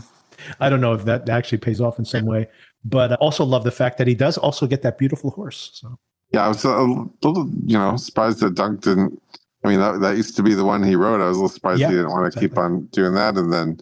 Because I think the whole idea is supposed to be that you rest your war horse until it's time to use them in battle. But now he's not going to be able to do that. He's just going to have to ride around all the time. And he's no light load for a horse, obviously. That's for sure. That was Arlen's horse, actually, and which is that beautiful image at the very end where we see that Arlen is riding with them on the white horse. And then he diverges in his path. So. Right. Oh, was that what was going on? Okay. All right, I guess I totally misunderstood that. I just thought that was Raymond. Yeah, I thought it was Raymond. Like, oh well, I got to take a left here to get over to my apple orchard, kind of thing, or whatever. So that's the way I took it. Speaking of old guys with white hair, the Another incredible scene here, maybe the best scene in the whole entire episode, and maybe the whole series, is when Maekar is talking to Duncan and saying, first of all, like just everything in this scene is just incredible. The conversation he has about, I killed my brother. First of all, we've seen this guy as a 100% asshole every time we see him. And then all of a sudden, instead of him being like a total jerk, which is what Duncan expects, he's actually feels horrible about his brother dying. He's like, they're going to say I did it to be king, but I loved my brother, and they'll whisper about this forever. But they're going to whisper about you also. So they have this weird common ground. They have a kind of a bond in a weird way. Yeah. It's this really strange common ground that they find. And another common ground they have is that he says, I want you to basically save my son. He's my last son. My last son. He's got 3 sons. This is his last son. Right. But it's a really great moment there. I didn't know this until after I'd seen the whole, well, not the whole series, but the whole season. Do you know who the actor is for the I recognize him, but I don't know where I've seen him before. Well, I'm not sure if you even watch this show, although I would think you probably do. Are you a Fargo guy? Oh, yeah. Mm-hmm. Yeah. Yeah, he was Monk in the last season. Wow. Yeah. Okay. Yeah, what I a did versatile not actor, huh? I don't recognize. Yeah, I would not have recognized him. But the beard makes him very, very different. Yeah. Wow. Yeah, and a different affect and everything. But very different affect for sure. Yeah, that's a great performance too. He's now I have to really look actor, him up and other stuff he's done, because now that's 2 really very different performances. For sure, it's amazing. I mean, because sometimes you can see someone sort of portray an indelible character and you go, well, that's really cool, but maybe that's just the character that he can do, and that's it, like that type of character. Those kind of actors can still be enjoyable, but you just say, all right, well, you just bring them in every time you need a certain type or whatever. But then when someone is like really good as 2 really different type of characters, like, okay, well, you're just a serious freaking thespian, I guess. Exactly. Got to keep an eye on that guy. Yeah. Another really cool scene here is, I love when we see Egg noticing his hair growing back, and of course what that means horrified, to him. Yeah. And then grabs the knife from the fish. I actually thought he was going to shave his head at that moment, but that's not what he was planning to do. He was actually planning to kill his brother. And I love the visual of his father walking in and putting his hands on his shoulders, and he's so small. He's like up to his belt buckle. It's like incredible, like how tiny he is in that scene. And just what that means, though, that him, the father not, slacking him across the face or something, understanding where he's coming from and being there for him. But of course, that's something that he needs Dunk to do for him. Right. Now, that reminds me, what do you make of the very, very end, which again, based on what they're saying on podcasts, was not in the books, of his father freaking out, like, where's Egg? Like we're here we go again, kind of a situation. I was a little thrown off by that. As much as I really liked the finale overall, I was like, oh, please, we're not going to just recycle this kind of dilemma again, reset button or whatever. But then I heard a theory, again, going back to Aaron and Jim, that they thought maybe he was just kind of saying that for show because people would disapprove if they knew that he just actually sent Egg off with a peasant, basically, to sleep under trees and whatnot, and that he's just acting like, oh no, where is he? But then you say, well, but then he's got to go through the whole thing of trying to search for him. He's got to. I don't know. What did you think about all that? I thought it was kind of weird. I didn't know that scene wasn't in the book, and I do know, by the way, from just reading a very just a one paragraph, I was very curious to know what happens in the next book. So I just read the teaser on the back of the jacket, and they are together. And apparently the father knows about it. So I just assumed that he was on board.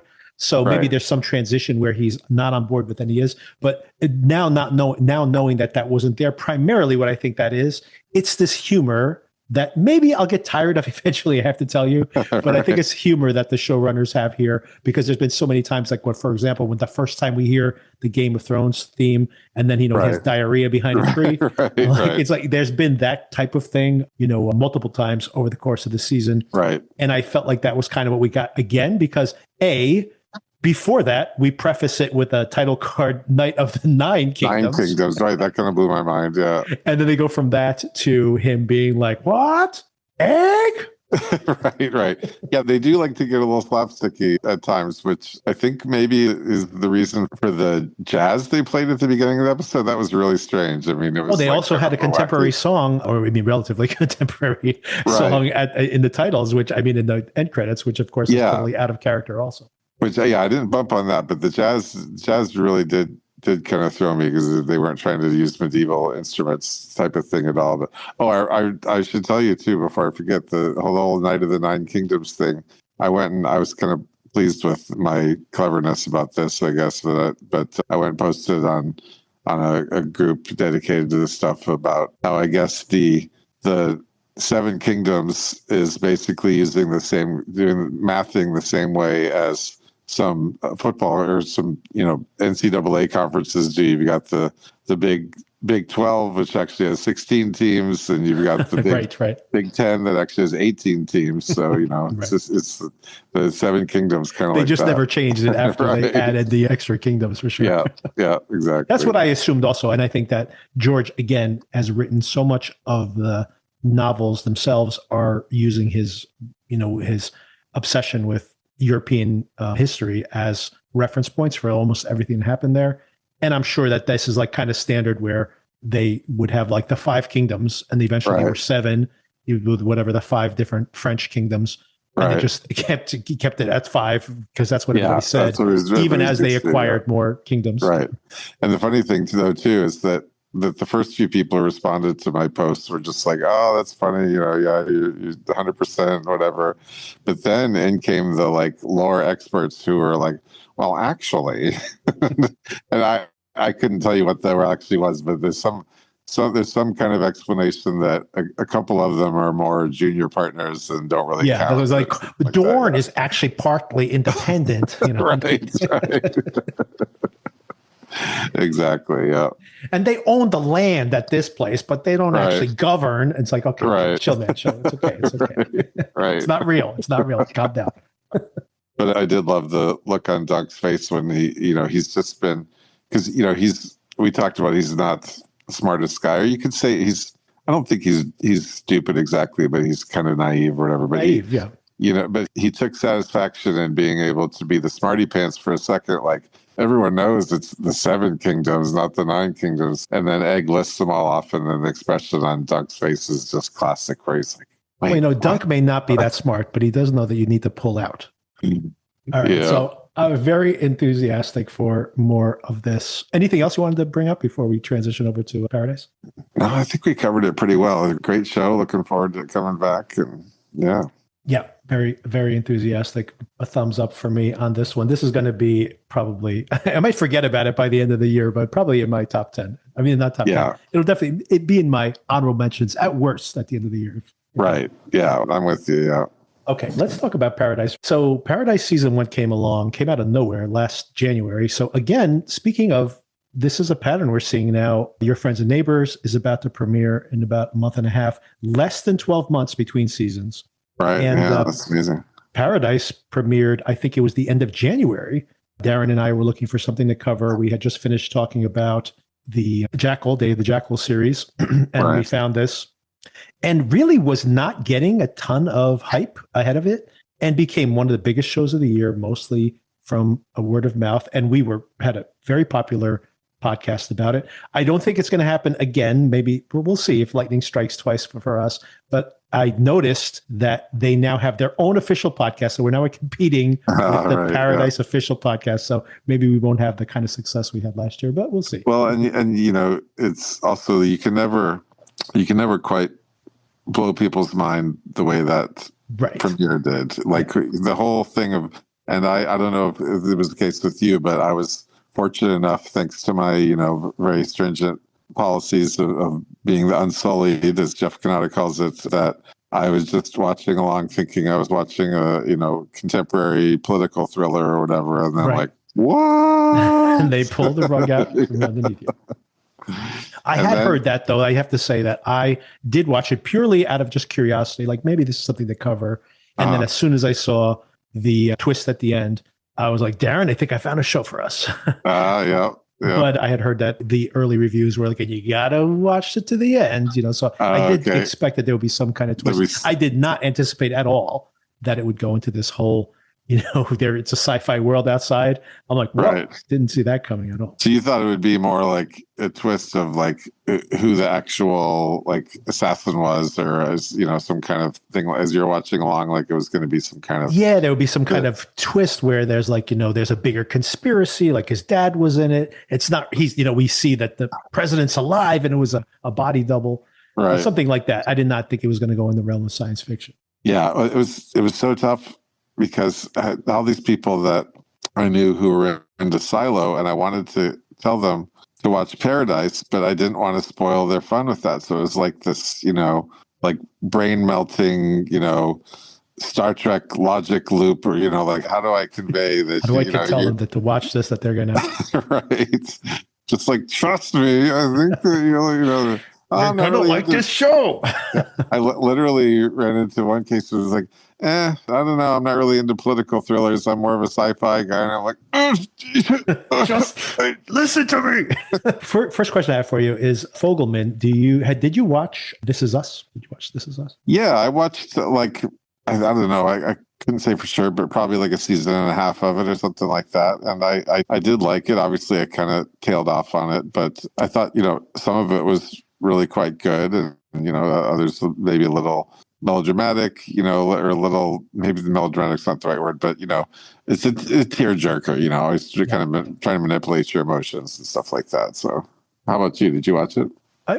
My wife and I tried to watch the first season because, there was so much hype about it. It was one of those rare shows that every week was just getting more and more viewers and everybody was talking about it. And especially as a network show, like a broadcast network show is one of the last big broadcast very rare. Shows. I think maybe the last one you might be absolutely correct, that one of the last ones that took off like that, purely word of mouth on a network. And we tried to watch it and we just never got into it in that way. And maybe it's because of that tone. And I have to say that even watching Paradise was part of the tone is similar in that way, where it's very light, it's very TV, not usually the type of thing that I go for. And I really enjoyed the fact, and Darren will be, by the way, joining in the future on these recaps. He was just away this week. Oh, cool. But I really liked in talking to him about it because he got into it more than I did. And part of it was the fact that it was, it's one of those things in a way. Been a This Is Us fan? I don't think he ever watched This Is Us, actually. Oh, okay. But I think that what was interesting for me about watching the show was, it's a weird combination of things. I think if it was taking itself more seriously, I would have been more, critical of some of the plot contrivances and stuff. Right. And the fact that I didn't take it that seriously allowed me to really just enjoy the show. And that's not a ding against the show. I think that is a type of show that I kind of felt like I was missing. Something that is, it has an internal logic, but you don't have to take it that seriously.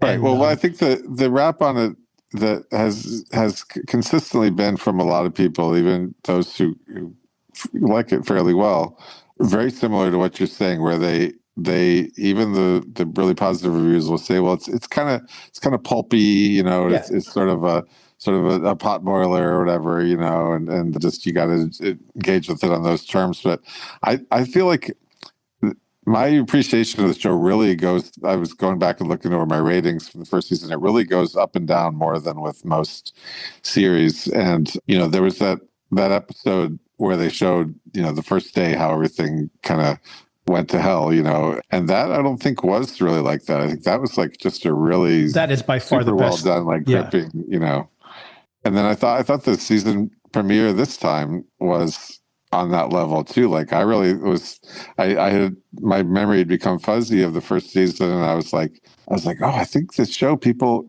are underestimating it. They're treating it as this kind of pulpy genre sort of thing, like kind of the equivalent of a beach read sort of thing. But this self-contained, and maybe that's what it is when they do kind of a self-contained story that's separate from the rest of the timeline. But that I thought it was just like a brilliantly conveyed drama, like just the writing, the acting, directing. I thought was on a much more premium TV kind of level. And, to where I'm like, no, this isn't just pulpy, trashy fun. This is like super, super awesome, high quality TV. And then, got to the other episodes. I'm like, okay, and I'm just seeing a little more what people like you or others are saying about it just varies. It just seems to really vary in its tone to, and in the way the quality or the seriousness of it really seems to vary from my perspective. What do you think about that? Yeah, I mean, but I think that is part of that tone in a way. And it had these pop culture hooks that I enjoyed as well that kind of play into this whole thing. There's always an 80s song in every episode. There's always an 80s song. It's one of these covers. I mean, I should say he's making this playlist for his son, which is one of the clues as well. Right. I love he plays one of those songs. And we laughed about it all the time, Darren and I, trying to guess what will be the next song that they use. Right. And then, of course, not only that, but that there would always be this like brooding cover of it at the end. And like sometimes it was like totally inappropriate. Like it was like, I think it was like Every Rose Has a Thorn by Poison. Right. It's like a very serious version of it. And we just laughed about that. It was all part of the fun, Yeah. And part of the fun is that the president basically has kind of apologies to anybody who loves all that music, but the kind of crappy taste in music. His memory of the 80s is kind of the cheesy 80s. Not what I would say is the best part of the 80s. Yeah, he wasn't listening to New Order. No, definitely not. But yeah, that was very entertaining. All of that cracked me up. Oh, last question I have for you before we start talking about the new season is, so I came up early on this, and maybe this is why the podcast took off a little bit. I had the theory about the Dewey Decimal System pretty early on. Oh, nice. And that, and what's so crazy about it is people were on Spotify and stuff were messaging me saying like, oh, it's the plain codes, which was a very common thing. And I remember it was like 2 weeks before the end of the season. And I had not been intentionally not trying to muddy my own opinion of the show by doing too much research. Right. And I like literally went onto the Reddit and was like, Paradise, Dewey Decimal System. And like literally nobody had called this out. And I'm like, nice. Am I insane? Like, I the only person on earth who's made this connection?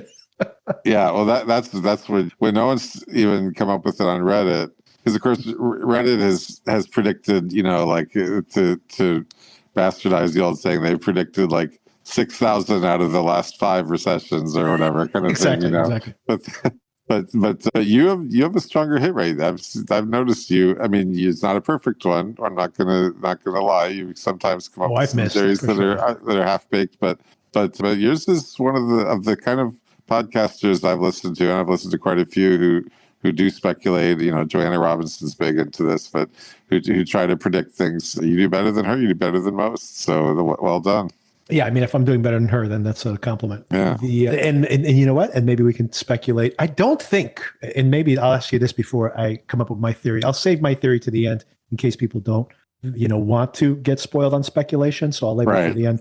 But the only question I'll ask you before we start breaking down is, do you have a pretty clear idea of what the twist for this, or not twist, maybe it's not a twist at all, I should say. No, a twist is kind of like a what this thing does. Going up to, yeah. Do you have a theory working? I do. Yeah, absolutely. Yeah. I think that they want us to speculate on this for sure. Yeah. And I think it's pretty clear what it is.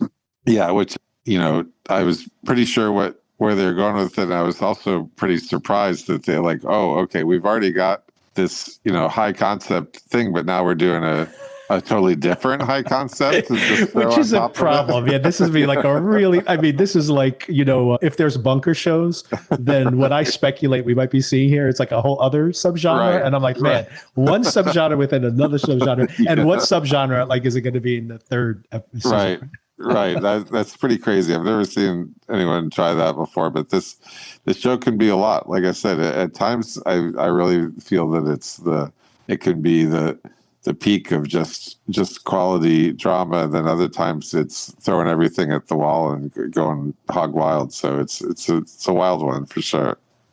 So episode number 1 of season 2 is called Graceland. And interesting here, Graceland, Presley, obviously Elvis Presley, but Presley's also Xavier's son, his daughter's name. Oh, I forgot about that. That's right. Okay. So, I mean, and once again, we'll get into what this theory might be, but if, maybe there's some other more connection there between all that stuff. But what'd you think about this opening sequence? I think you really liked episode 1. I liked having this show out of context, of course. I thought this actress they hired to play young Shailene Woodley, it was an incredible dead ringer for her, by the way. Like that's probably what she looked like at that age. Yeah, for sure. Yeah. I don't think, as much as I loved the first episode, I don't think the opening scene got me as much as it did when Shailene Woodley was in there. But I was like, okay, and I was also still a little bit in the mode of what I'm sure a lot of people are, sometimes it can be really frustrating how in modern TV they, whether it's just the previous episode or the whole previous season, like in this case where they leave you on a kind of cliffhanger, like, oh, what's going to happen?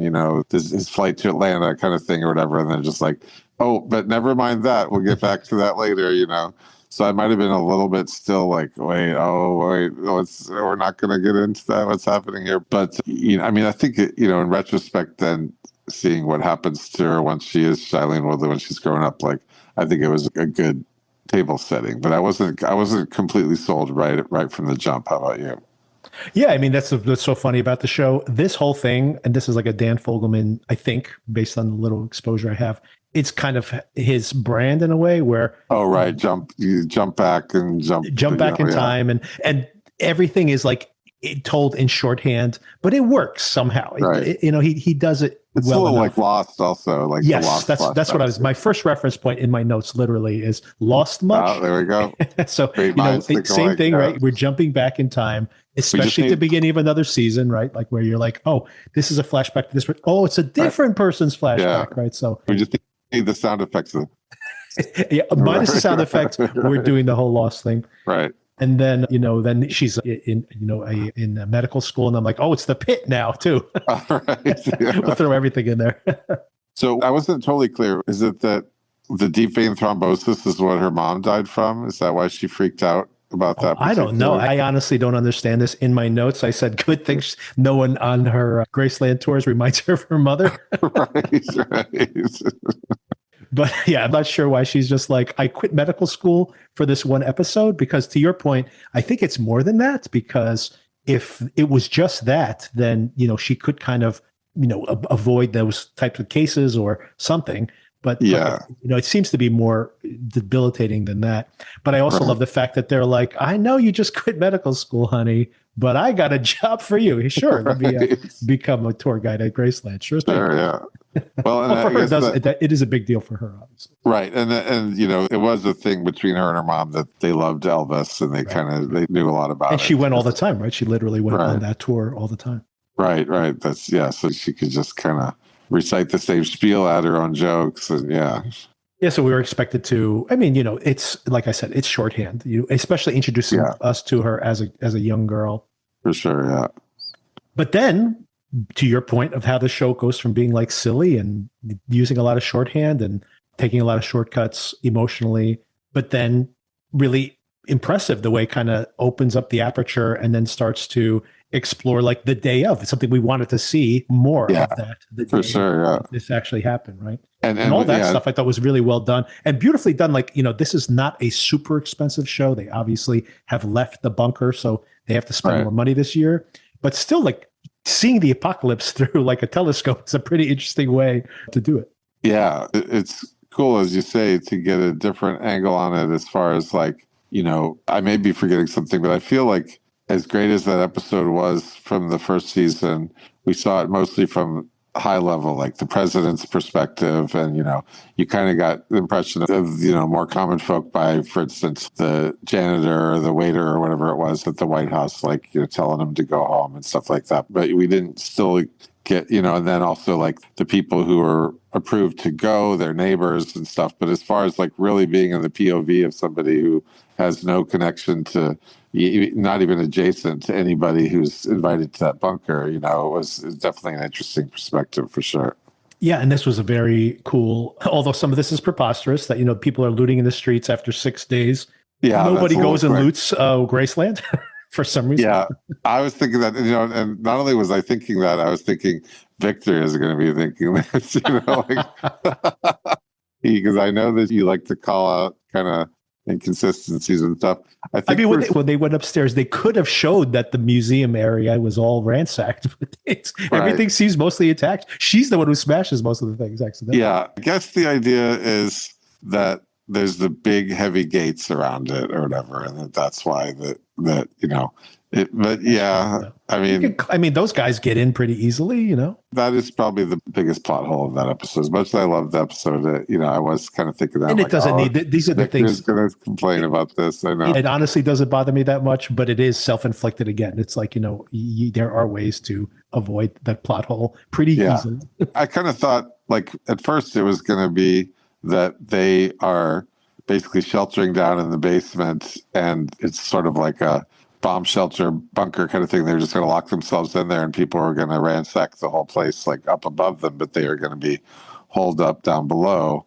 But that doesn't seem to be what they portrayed, ultimately. So I don't know. I've been emailing you this week about potentially starting a whole separate podcast where we talk about nothing but surviving the apocalypse in movies that realistically or unrealistically portray it.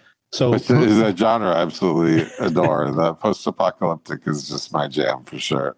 So here we go. I didn't even think about this, but here we have this conversation opportunity to actually talk about at least one of the categories that will be in that podcast series, which is how long would you survive in this apocalypse? Would you make it all the way through? Would you make it 6 days when people are getting shot in the street? How long are you going to make it through this apocalypse? Yeah, you're making me think of I'm the meta podcast guy, I guess, today especially, but I know that we're both fans of the Watch podcast with Andy and Chris, and Andy always says Chris would be the guy who survives. I don't Chris think probably I would survive. Yeah. Right.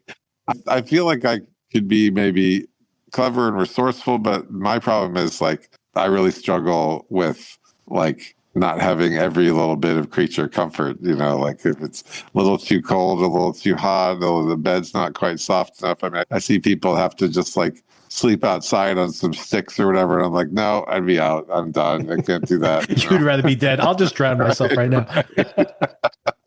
Exactly. Yeah. If I can't have like my air purifiers and my humidifiers and my dehumidifiers and my, climate control, exactly, the nice soft bed with the extra, like, memory foam on top of it and everything, like I'm out. Can't do it. Sorry. I feel like I wouldn't last long anymore either. I used to love going camping. I really liked going camping with nothing and like intentionally because I don't have phone service. So I get really disconnected, which really rarely happens. But probably like 10 or 15 years ago, I stopped roughing it much. So I probably am too out of practice to even be able to. Actually, no, that's not true. I did make a fire last year, so I still have. Oh, okay, nice. Yeah, well, I mean, and there's some part of me, or at least a few years ago when I bought this book, that still harbored some kind of, forlorn idea that I could or romanticize the idea of being able to tough it out, because I bought this book that's called, literally the title is just very direct, How to Stay Alive in the Woods. Have you ever seen this book? No, it's very all practical, a bunch of great illustrations. And in fact, the external cover and then the what do you call it? Kind of the leaf of like the sides of the pages are all waterproof. Like as long as the book's closed, it's like waterproof basically, because it's got kind of like a plasticized stuff around the the edges of the pages or whatever. And yeah, so you look at this and it's like it looks, and I've showed it to a friend who's a true outdoorsman, and he said it looks pretty legit to him. But yeah, like I was like, well, maybe I'd be able to construct these things, but then I'd be like, oh, this isn't comfortable. But it's so uncomfortable. Right. I always think about that. There's that book of knowledge where they've aggregated everything in case of like an apocalypse. You can like rebuild everything. You can like I really want that book. I have that on my wish list. Yeah, that's such a cool. The knowledge, I think, is what it's called, right? Exactly. Yeah, I always think about that, and like literally being like, I'm going to have like a computer and a printout of that, and like a computer like in a room with a Faraday cage and a battery. So if I need it, like at least for a period of time, I'll have the ability of continuing to use the machine if I need to. Not connected to anything else, but hey, eventually some other smart people out there will be able to reconnect our computers once the apocalypse passes. And we EMPs. I think you've seen The Leftovers, right? Yeah. Mm-hmm. Okay, so spoilers for The Leftovers, like jump a little ahead, I guess, if you don't want to be spoiled. Awesome show, but there was that scenario described in the series finale where it's the reverse thing. Instead of 2% of the world's gone, it's like only 2% are left. And I loved all the details about how they can't really, support the infrastructure to fly anymore, but you can still kind of take ships places. And, I always find it fascinating to think like what percentage of the world's population could you lose before you just wouldn't have the critical mass to keep things going, or restarting would be harder than keeping them going. But even keeping them going would be tough, if you get below a certain number of people and stuff like that. Yeah, so if you have a really small percentage, that's for sure. Then, of course, that becomes an issue in lots of fiction, because you can go back to The Stand, and then there's Station 11. Have you seen that show? Yeah. So, it's a very cool concept to ruminate on. All to be explored in our new series. That's right. Yeah. Yeah, we'll have to work on that for sure. Okay, so a couple more things happen here. Of course, she has her friend Gail with her, who conveniently dies, but still, there's actually these scenes where she's trying to use her medical knowledge to save her. All that's pretty sweet stuff. That was, yeah. But I guess I should have realized. Yeah, I've told you before, I think I'm sometimes a little naive about the way I watch things, but until her friend died, I really didn't see that coming. And then it was kind of like, oh yeah, they kind of had to get her off the stage there. But yeah. Well, she could have stayed behind or something. And I suppose. She has a reason to pursue Link here. Right. So then Link shows up, and all these interactions early on, very funny, where she smashed him in the back of the head. Yeah. Now this is where I get really excited because I have seen so many of these kinds of things. I just adored the way that they kind of subverted the expectations when you're in the post-apocalyptic mode, and there's a bunch of especially it happens over and over in The Walking Dead, but certainly lots of other fiction too. Like when you've got a bunch of dudes with tactical gear and they're going around, scavenging and raiding or whatever. You're like, oh, that's trouble. These people. By the way, where are the ladies at? I got a little worried. Like, why is there not a single female with these guys? Right. And, so of course she's going to be completely freaked out. Like, oh, this is just going to turn into, speaking of George R.R. Martin, imagine what he would do in a scenario like oh my God, in the same situation. Yeah. It's just, she's has very good reason to be completely panicked about how this is all gonna shake down. But then turns out no, they're actually not that way. And I just what gave us so many bonus points for flipping that around and but not only not doing that, but also still having her assume very sensibly that is the way it's going to go, and she has her gun, and she's very resourceful. At that one point that she sneaks up on him and whacks him upside the head when he's on the piano and so on. But no, they still patiently waited out. And they expect her to be that way because they're like, it's tough out there. Yeah, and they stay there, and they're and they, by the way, they just want to hold themselves up there anyway, so they get to cook some bacon. Yeah, right. Yeah, and then she eventually comes out of her hidey hole, and they go on a date, and it's one shot, man. This is a one shot wonder here. This guy gets her pregnant the very first time. Yeah, well, and it's not. I don't know that you could put it on him as the one shot wonder. I think there is a certain amount of truth to if the woman is ovulating, that she probably is pretty likely to get pregnant. It just has to happen to be the right. She should have been counting her days. Yeah. There's research proving that women are, have more, as you would expect. It makes sense that they have more desire at that time of the month. So, it can happen from one night stands more often than you think because a woman's more likely to be willing to go. I am pretty sure at the Graceland gift shop, they have Elvis condoms. Branded condoms. Right. And I'm pretty sure they have not run out of stock in the meantime. Right. That's true. Yeah. Well, apparently they weren't being too They weren't thinking about that. Yeah. But aside from that, which of course, again, they have to set up this whole, Jesus story again in some way, which is always used in these types of sci-fi series anyway. But wait, Jesus. Oh, okay. This is my naivete again. Explain what you're saying here. It's just like story? The whole, this messianic character, and now he's got this child, and this Mary character. So it's just kind of like okay, all right. I didn't see that coming at all, but all right, I feel you. it's not uncommon to see one of these post-apocalyptic movies where the heroine is a pregnant mom who's looking for the father of the, we're trying to reunite the child with the parent. Right. And he's got the beard and everything. Okay. Yeah, that's pretty cool.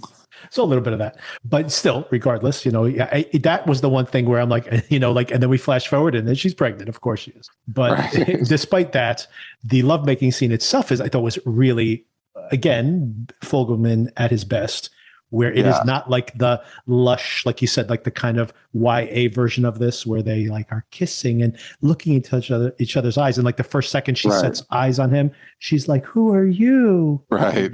And like that kind of, and it's the exact opposite, right? She's just like, "God, this is so awkward." Yeah. It's like, there's all this pressure in this moment, and it's very believable, of course. Yeah. And there was some kind of interesting, I know you went to film school, so you can probably explain this better than I could, but there was some kind of interesting editing thing they were doing where it seemed like it was almost like flashing. We talked about he likes his time jumps. It seemed like it was doing like really quick time jumps within the lovemaking scene. Do you know what I'm talking about? Like it was I'm not sure. Yeah, I'm not sure what technique he was going for there, because that was a little confusing to me, honestly. But maybe that is what's being hinted at there, because we do see that three different characters here have this blurring effect where they go into some kind of fugue state and they see something from the past or some alternate timeline or something. Right. Which was confusing to use it in this lovemaking scene, although no one got a nosebleed in the middle of it. So I guess that's not what we were seeing. Yeah, I thought it was just stylized, but you might be right that it's actually showing something. I think it's probably just intended to just give it more of a cool effect about it. I don't know. I like her calling out that her body hair is not groomed and she's like, the 70s are back. That was another thing that was super cool. I was really actually impressed that they were brave enough to show that. I mean, I'm like the type of guy who likes, European women and hippies and stuff. So I actually think that looks beautiful, kind of sexy. But I know like there's so many Americans just like, oh my God, that's so disgusting. So to have, any body hair now is like not allowed of any kind. Yeah, to just show that and to show it repeatedly and not just a very quick glimpse, but to really show it, I was like, wow, okay, this is pretty bold stuff. And of course, it would make sense. Like she's not going to be freaking. Even if she could get all the razors in the world, she's not going to be like shaving. I mean, there are probably some. They definitely have Elvis razors, right. So what do you think? Like, what is your read on why she hesitates to follow him? Yeah, that's a good question. I mean, on the one hand, obviously, it's just like I can understand, in real, if we take this thing at face value, it's obviously difficult to be like, I just knew this guy for a day. How is this going to play out? And, what are the expectations? It's really tough. But whatever toughness that is, living alone, I mean, how much food has she have left? She's been there for 2 years. How much, like, what is left? Like, Elvis Twinkies? Like, what is she eating at this point, Right. Yeah. I mean, I guess she was eating a can of beans when they came in, but yeah, there's like strength in numbers always in the post-apocalypse. These guys are resourceful. I think, she's gotten a good enough sense that they're trustworthy.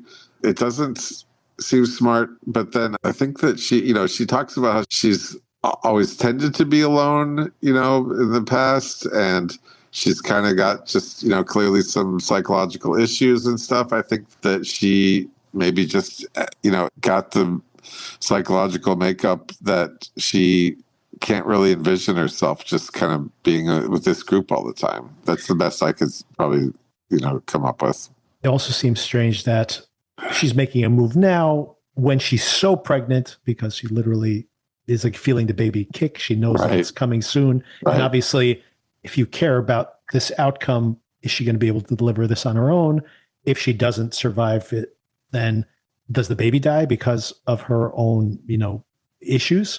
So all of that makes sense. But for her to wait this long seems, extreme. But of course, it's the setup for the show. So. Yeah. At least she did go to medical school. So that's probably going to help her, have the baby more safely. And Xavier's been married to a doctor. So maybe he can take orders from her. Oh, there you go. Yeah. Although he's going to be pretty salty at her now that she's like, well, that's jumping ahead to the third episode, but that I think we could spoil all three of them now. Okay. We're just going to warn everybody that we're at the end of episode 1, and we're just going to probably talk about episode 2 and 3. Well, actually, we could probably talk about them separately, but we'll spoil them both at the same time. So if you haven't seen episode 1, this just one more thing happens. She's extremely pregnant. She sees a burning plane. She takes this as an impetus to, I don't know if she wants to help or if she just sees this as an opportunity to make a move. Her horse comes back. That's important also. So she has a way to get out of there. Maybe that's what she was waiting for. The horse comes back. Oh, maybe. The horses she let out. So that allows her to. After there's been an EMP to be able to have a horse that doesn't worry about that kind of stuff. Exactly. And then although. I figured you might kind of call some BS on that too, though. Like, how did the horse survive the long, winter, sort of Game of Thrones-esque winter? I mean, horses survive in the wild. They probably just went up to higher ground, but then, and yeah, you're right though. Then, like, what would happen to what would they be eating? Right. But I guess there's probably less creatures. But then, is that true? I mean, if all the creatures headed up the mountain, they probably would be eating the whole way up. So it's a good question. Maybe that's the only horse that survived. But he looks very well taken care of. Actually, he ate the other horses. It's a dark version of the story there for sure. We'll find out if it's a cannibal horse later on. We'll be like, oh, that's how he survived. The third season twist will be the cannibal horses that are attacking everybody. That's what the real post-apocalypse looks like. Right. Yeah, so then she heads out on the horse and heads out to this plane, which of course turns out to be Xavier's plane, and she finds him nearby. Now, you were confused a little bit by this too, but yeah, we could talk about it in episode. Yeah, that I'm kind of slow on the uptake on a lot of things, but I was right as it turned out when I said by the plane. Because we were talking like when we had both seen part of the second episode, or was it part of the? Yeah, I think it was part of the second episode where I was like, okay, I'm confused because she seemed to find him like just kind of knocked out in the wreckage of the plane, like he just crashed or something. But then we're seeing this story where he gets taken, and you're like, no, I think she's found him in the boat, but she did find him on the plane because he had gone back to the plane. Gone back to the plane. Yeah, I actually forgot that detail when I texted you, I think. Okay. But she does head towards the plane, and she finds Xavier there. And then, of course, that leads directly into episode 2, Mayday. We see he's on the plane. He's obviously left the bunker, as we saw in episode 1. I should say season 1, the end of season 1. And he has an episode. Is this? Oh, wait, before, I have something I forgot I should definitely mention. So before Link leaves her behind, he doesn't insist enough, I think, honestly, but he does eventually say, okay, well, if you want to stay, you can stay. Obviously does not know she's pregnant. They've just had sex like hours before. Right. So leaves without her. And we, of course, conveniently have a conversation while she's on the other side of the door about we're going to this bunker in Colorado. We have to get onto the... He blurts out that we need to kill Alex. Like, okay, yeah, we need to kill Alex, right? Which we say that when she's on the other side of the door. That's a little exactly. So we could speculate on, but of course it's again, very silly. But then in that moment, we see the first time that Link gets a nosebleed and he has this weird flash forward. And we see in his flash forward, sideways, whatever this is, in this fugue moment he sees he's with some other military people. And I don't remember if we see Xavier there already, but then in the beginning of episode 2, when Xavier has a similar episode.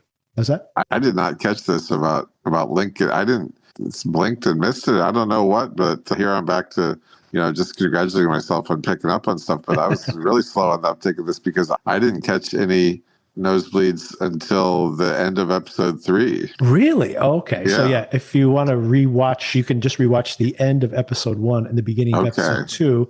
Link is at the door, right, having the conversation with his compatriot there. And he's like, are you okay? Are you okay? And he's like, yeah, I'm okay. And his nose starts to bleed. And he has this thing where his head is like distorted and it's like flashing. Okay. And then we see that weird kind of like echoey, like multiple, like kind of hazy image of people like all in black walking down this hallway. It's the first time we see it.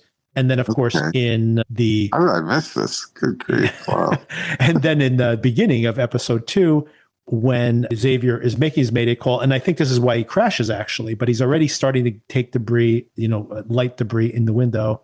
And then he blanks out And then all of a sudden he comes to, Right. and there's like something comes through the window. And when he blanks out and his nose is bleeding, it's the same thing. So now at this point, he's seeing somebody. We see someone with like floppy hair. We still don't see his face. He starts to turn towards Xavier, and then it cuts away, right? And then, of course, we discover eventually that that's Link that he sees. Now, I thought there was just, for some reason, some massive like magnetic kind of thing causing everything, because he says compass is getting, weirded out. And then I definitely remember that, he's getting kind of like, overwhelmed with some kind of energy messing with his head or whatever. But I didn't catch the nosebleed. And I didn't catch the figure turning or whatever that you're talking about. Okay. But that's what's interesting about that, by the way. I do think that when he's complaining that there's something wrong with the instruments, I agree with that. And I do think that maybe they are near whatever this thing is that might be connecting them to whatever this Alex project is. So Right. I mean, I know even though they're nowhere near there when he's flying the plane, but it still just seems, and we also don't know how long he blacked out for, because he comes back Right. to, and we actually don't know how long it was. I mean, he comes to as the plane is crashing. So Right. Well, and then he, like, I was a little confused by this, but now they're kind of talking it out. It does make sense that maybe he blacked out for a long time, because he thought when he's talking to the kids there that he thought he was kind of approaching Atlanta. And then it's like, no, you're in Arkansas. And anyone that knows their basic U.S. geography, maybe if you're out in Seattle, those might seem like the same region, but Arkansas and Atlanta are not terribly close to each other. a little bit far away. Yeah. I mean, he's pretty much halfway between Colorado and Atlanta at that point. Right, So right. didn't quite get there. Yeah. So, but I don't know, but maybe he did. Maybe he was right that he was approaching Atlanta, and then he blacked out and the plane curved. Oh my God, a whole other thing happened, and he got back on the plane and he had a whole lost day or something? I'm saying that he changed direction. He passed out and the plane kind of changed direction. Yeah. And just, like he was kind of banking it around or whatever. And then he happened to be pointed west, and then but that's like, hundreds of miles. But I guess if you have enough gas in the tank, maybe that could happen. I don't know. And then we see in that second episode after the crash, and of course, we find out how Shailene Woodley found him. We flash back to what happened to him, leading up to that situation. He meets the kids from Beyond Thunderdome. Right.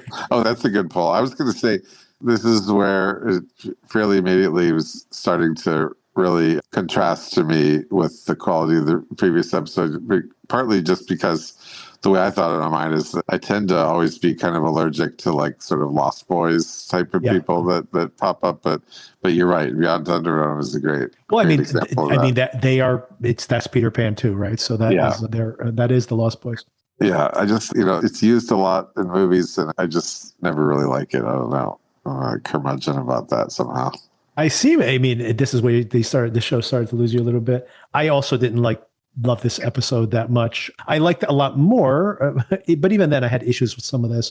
I did like the flashback to his dislocated kneecap reminds him of when he met his wife, and this flashback. Yeah, that was better. That was a good meet cute. And I think that is something that, going back to This Is Us and everything. Yes, exactly. He's he's in the pocket right there for sure. Right. I mean, so what's interesting, some people would say, that plot line is very, like whatever, 2005 or whatever you want to dial it back to, because a lot of people today, I think, would say that he was too aggressive and pushing past her, being like, leave me alone kind of thing, or maybe that's more like 5 years ago, and maybe now people are back to just, we're just going back to the way we always used to do things, where it's okay for the guy to be super persistent. I don't know. I don't mind it personally, but the culture, what I'm talking about, the people. Oh yeah, for sure. Don't approve of that as much anymore. I mean, in the show's defense slightly, although I do agree that it could rub people the wrong way, that he has been, in his obsession over getting the right Jell-O, he kind of shows himself to be that type of person in general. Right, yeah.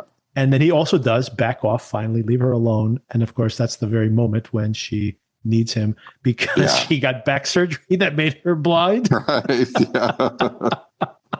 Oh yeah, did you ask your wife about that? Is that? I mean, I have to ask her about that. I have not, but I have. I was gonna. I literally put in my notes that I have to ask her if this is true or not. I mean, I found it somewhat plausible because it is the nervous system. That's so true. I don't know. It could have been like some. Yeah, he's like, she might have had swelling or something. Yeah, it's possible. But yeah, it is a little bit of a wild.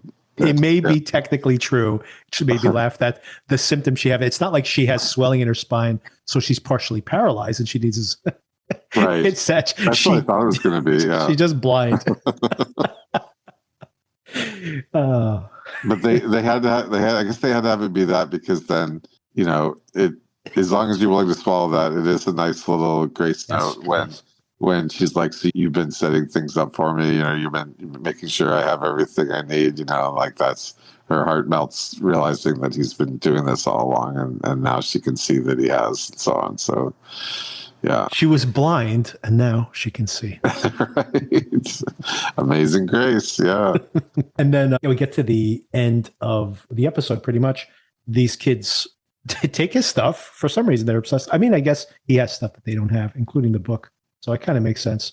I'm taking this. Well, I guess maps could be useful or whatever, but that was they did leave the cool. picture behind, but some of the stuff I don't understand why they didn't leave him some of the things behind. Yeah. Then again, they're kids, so what are you going to do? Right. And for some reason, like, they've all become mostly mute except for one. I don't know how that. Maybe child psychologists can. They talk to each other though, which is again makes me think about that Mad Max movie. Right, for sure. Yeah. And then we get to the end, and he's rescued, of course. It was a good. You skip past it. I did want to mention that as much as I didn't really like this episode, I did think his confrontation with the villain in the sky, who shows up. I actually thought there was going to be a twist, and they're going to be like, "That's my dad." That's right. Because he never like completely outed himself as like having super sinister. Like he's he could just be out there kind of trying to make his way and survive, and maybe he's just gonna.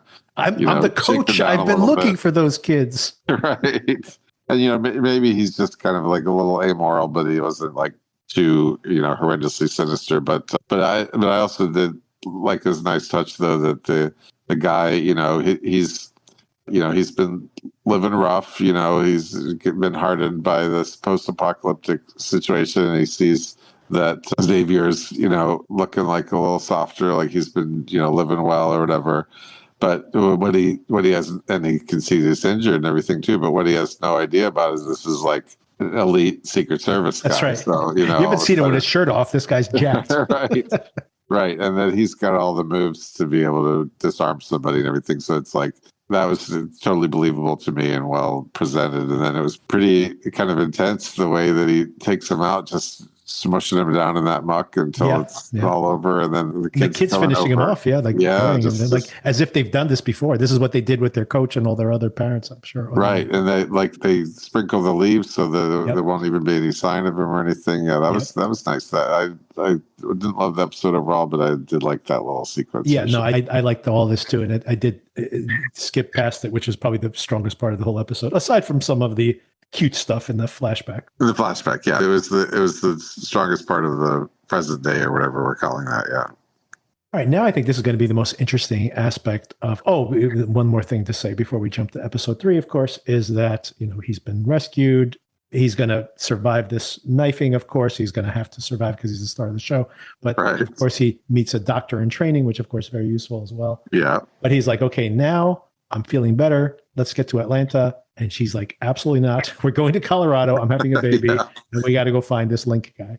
So he's not going to make it to Atlanta. He shouldn't have blurted out about the bunker in Colorado. Maybe she would have been more on board to go with his plan.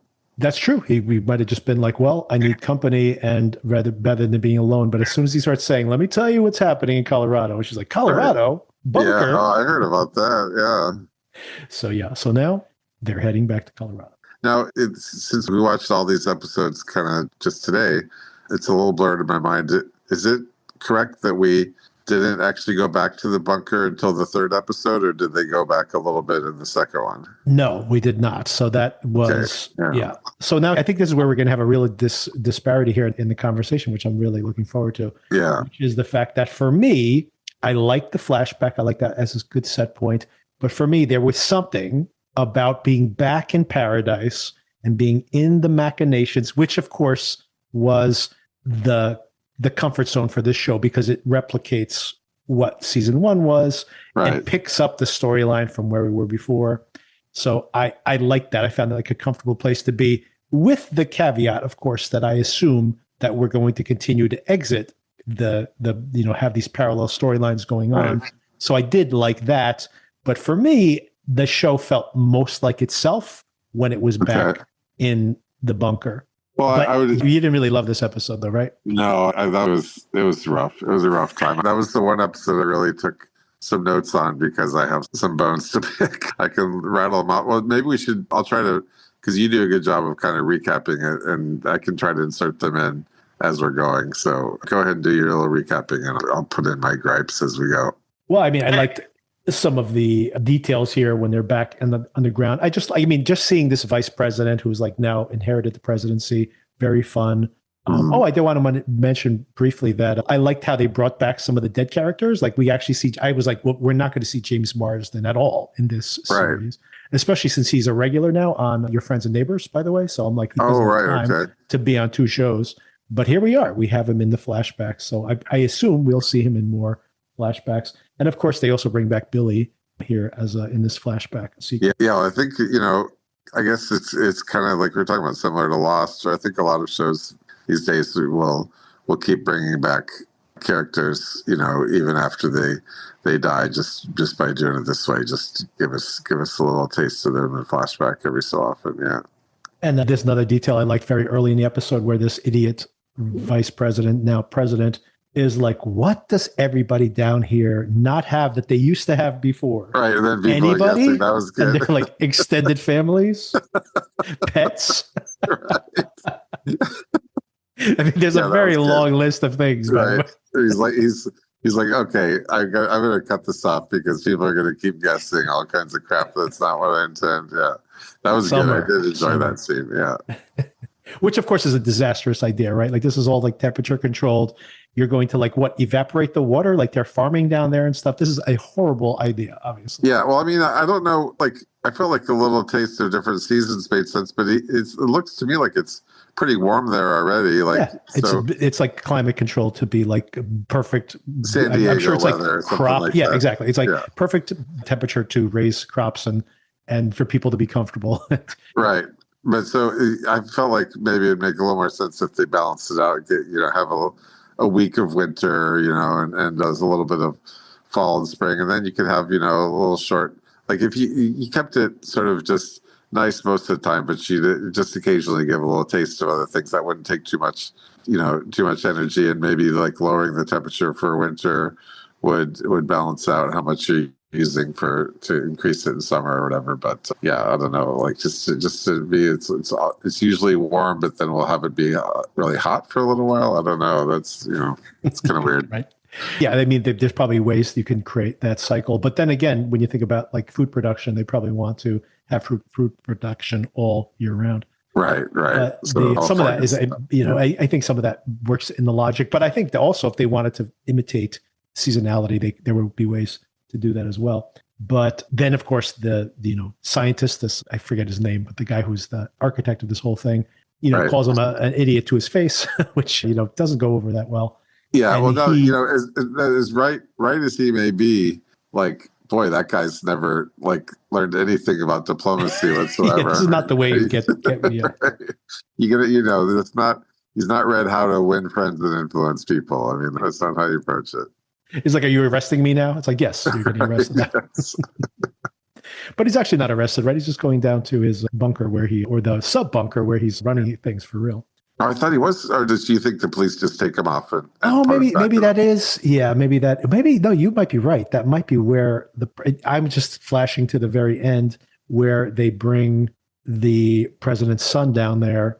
But yeah, maybe that is prison and that's where they meet. I actually thought they were taking him down to where he works, but that is an interesting point. I mean, if they arrest this guy and they, this is really, again, just speaking to the utter stupidity of this guy, maybe he did have to be killed because, he is not only because he's messing with this Alex project of some kind, but also because he's a loose cannon, basically. Yeah, exactly. Like he's just going to be like, I'm just going to make this change. Well, it's almost like if you suddenly, if you had a very, the last refuge of humanity in a, well, it isn't, as we learned, but if you think that it is or it could be or whatever, and you have this finely tuned operation going, and then all of a sudden you're like, oh, let's just have Donald Trump be the president down here. He'll try to pull Greenland into the mix somehow. That'll never happen. Okay, first question I have for you is this whole apocalypse upon the apocalypse. Again, speaking to the fact that this hat on a hat, this show has one subgenre potentially within another. We can speculate on that in just a few more minutes. But what is happening here where they're saying, no, in this flashback, apparently this scientist not only talked about how there was going to be this super caldera that was going to create this, economic environmental collapse, but actually there's going to be a Venus effect after that, which is going to create all this pressure and kill everybody on the planet. Yeah, Have you ever heard of a Venus effect? Maybe I need to look into this. Well, okay. Well, there's at least a grain of truth in here, and I haven't really had time to research it. We finished watching it, and then we kind of got right before we started recording. Yeah, exactly. But so this is really a reaction pod. But I have heard or read before that Venus is kind of Earth's twin, and that it used to be closer to like it used to have water, yeah, right, and that it got locked into some kind of greenhouse cycle where things got really, really bad in there. But I'm a little, I don't know, maybe there's some validity to it because of that. What, we'll do our research, we promise, and we'll come back next week with our answer.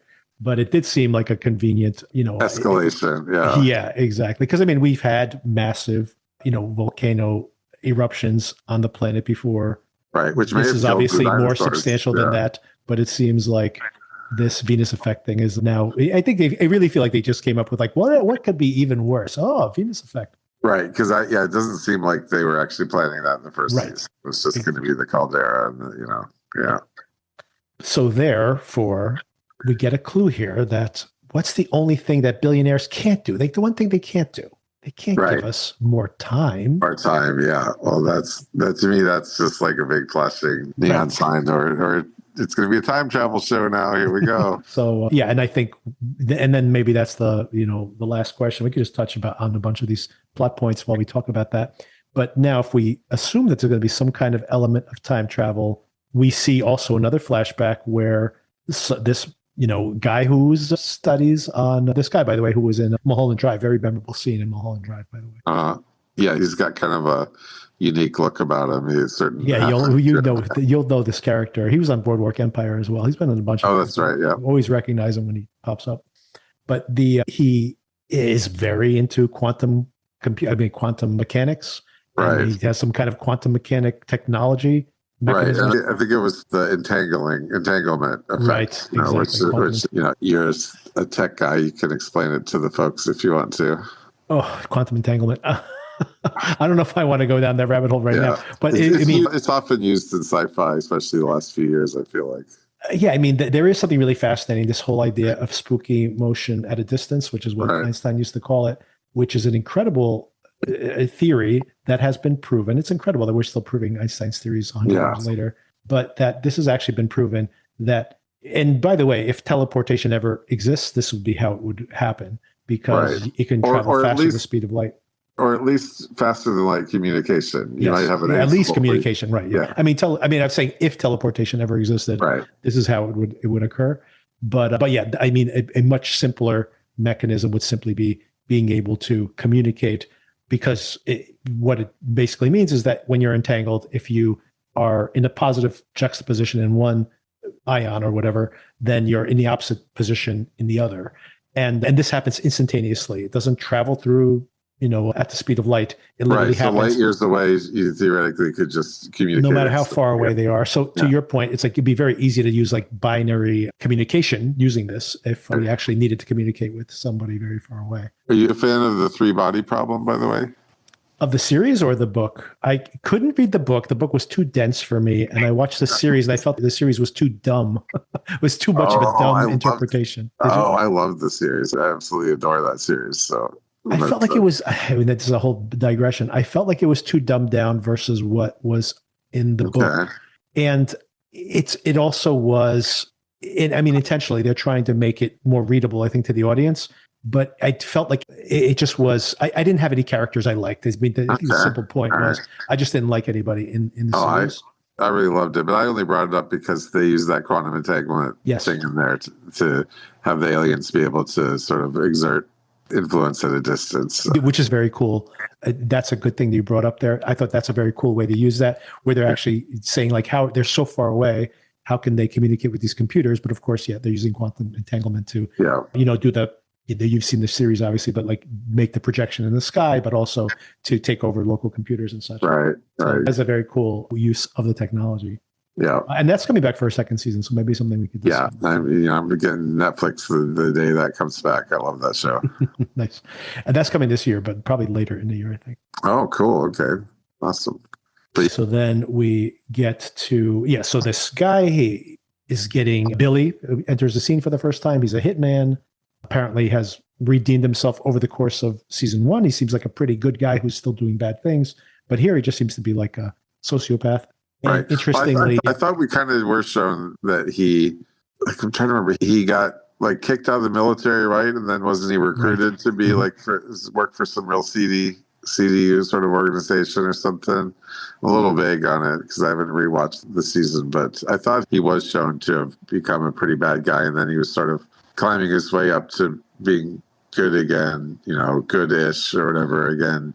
Yeah, I like that flashback episode where they flesh him out. But you make a good point. He definitely had been in the military. So it's interesting to see him here where it seems like he's got long hair, so he's obviously not in the military. But also that it's like, doesn't seem like he's with an organization. He's just, one-man show here. Right, yeah. One-man shop, yeah. Yeah. And so he shows up at this bar. He meets with this guy. The guy, they talk. He says, I'll sign after he pressures him. I'm not sure how killing him somehow transfers ownership to her. I'm not sure. Yeah, that's a good, I guess she maybe figures she could work with buy up the business from like just as a stock purchase or something. Yeah. All right. So here's one of my nitpicks that I wanted to. Yes. Let's do it. As if, and it seems like you work in the corporate world, so you can, I'm sure, vouch for this, but as if you can sell a major company or even a minor company by signing a piece of paper on a bar with no lawyers or financiers around or anything like that. Like, it's just not how it works. I don't know. Yes, and exactly that. And if he owns this business, then when he dies, it gets handed over to who? That doesn't mean that she's going to own it unless. Right. And then exactly like you said, even if this was a public company, if you just sign ownership over to Joe Blow, and then this is a public company, people are going to ask questions like, why did you do that?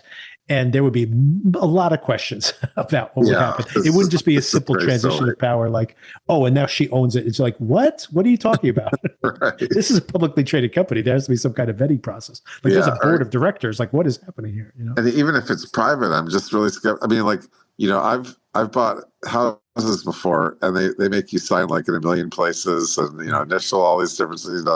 That's to buy a house. To buy millions of dollars for a company just to sign in one spot. That's it. We don't need a notary or anything. Exactly. Yeah, I mean, like he couldn't sign the paperwork, like literally a signature. It's not even like an each. Like it's not like he's transferring all the stock shares to her. He just signs a piece of paper, and then like. He could just be like, that's not my handwriting. Right. Or I didn't sign that. You can also just go and get something nullified by saying, well, he had a gun on me. That's why I signed this. So right, exactly. So none of that makes any sense. I totally agree.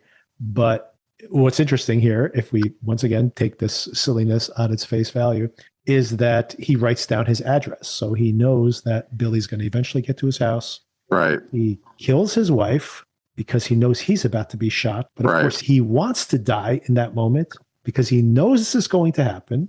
Right. It's all one of these kind of like paradox loop kind of things going on, apparently. Yeah. So, and you ask the question, you think about all these other, maybe this has played out 100 different times where he fights with the guy in the bar, he refuses to sign, something else happens. So maybe he's done all those calculations, and this is the one that gets the result he wants. Which is an intriguing setup for something to come later. Yeah, although, once again, maybe a hat on a hat. Maybe I mean, it's still just kind of boggling my mind that you would take a post-apocalyptic bunker show and then in the second season introduce time travel that was not even hinted at in the first season. Like, okay, all right. Yeah, it's as if you would watch Silo and be like, in the end, after, the third or fourth season of Silo, they'd walk in there and be like, this is all actually happening inside of a simulation. Congratulations. Right. It's like, what? Why did all that stuff happen in the silo? Yeah. It's pretty weird. I think I wrote down my notes kind of in order as they went on the show. So I think also you went past something that I wanted to highlight that kind of made me roll my eyes is the polygraph scene. Oh, yes, yes. That's a good one. I'm glad you came back to that. Yeah, yeah. Yes, it's like the writing in there is torture. Like, how could we make her use like the worst polygraph phrasing ever conceived of to phrase it in a way that she could answer, instead of just being like, do you, I guess she did it first, like, are you siphoning off energy? And she said no, and that was a lie. But then after that, the only way she would ever ask it is like, are you siphoning it off just, for your own personal, selfish, whatever? Game. Yeah, It's like, exactly. right? It's like, no, you just ask very simple questions that don't have a lot of, clauses to them or anything. Like, come on, what are you doing here? Well, I mean, there's two things to that. First of all, I did write it down because it's very funny. I put a question mark next to that. Are you siphoning it off to your own gain, of course, right, so that she can answer the question and not set off the lie detector. But I think you're overlooking something. She did that on purpose because she did that in season 1 as well when she was questioning Xavier. And that's she right. That's right, yeah. She basically wrote on her hand, like, say no. But she was asking the question in a way where he could lie and have a loophole. So I think she did it again. And that's interesting that I'm glad you brought it back to that, because it's letting her out, but not because she's trying to help out her friend, which is kind of what she's hinting at here, that this is like, we were close friends. This is the last time I'm going to help you out. But actually it's to leave a recorded, the frame, which has an audio listening device in it of some kind. So that they can have a conversation. Luckily, they're having the conversation right in front of the frame. right. Yeah, this is. They're passing the frame back and forth. Did I ever show you this picture? Why don't you look at it? Why don't you hold it while you talk to me? Yeah, so that was fun. But you can proceed with your recap because the most ludicrous moment is still coming up. So I'll hold off on that until you get there. Is this the shooting scene? So then he kills this guy and he goes, just promise me one thing, that when this much better looking guy with a clean shaven face shows up, this 25-year-old super genius, who's not 25 because he's 25 in the timeline now. And it's been 2 years. So this kid's like 22 years old, this super genius who apparently is going to solve time travel, apparently. Yes. When he shows up, please don't kill him. And Billy does not kill him and says, I was never here. But he gets his nosebleed as well. And he has a flash sideways. Something happens. And in his vision, he sees this guy once again. So, is this the scene? Go ahead. No, it's not the scene. But I was going to say, we could probably do a whole podcast series on sci-fi shows where people get nosebleeds, because I mean that's true. Yes. Such a trope. It's like it's been Stranger Things, but it was also so many other times as it been used. Any kind of like, well, the Stranger Things reference is to Firestarter, right? So that's, but to your point, that's like, Firestarter is not where it started either, right? So yeah, it's been used. I've seen it like dozens of times, yes. And I'm sure there's many others that I've missed. It's just like the standard issue, using some kind of powers or whatever. That's what happens. You start bleeding from your nose. Total side digression yet again, but that's what I always loved. Even when I was a kid, I loved scanners for the fact that, like you said, when someone was like Firestarter using their telekinetic powers, they might get a nosebleed or something. Right.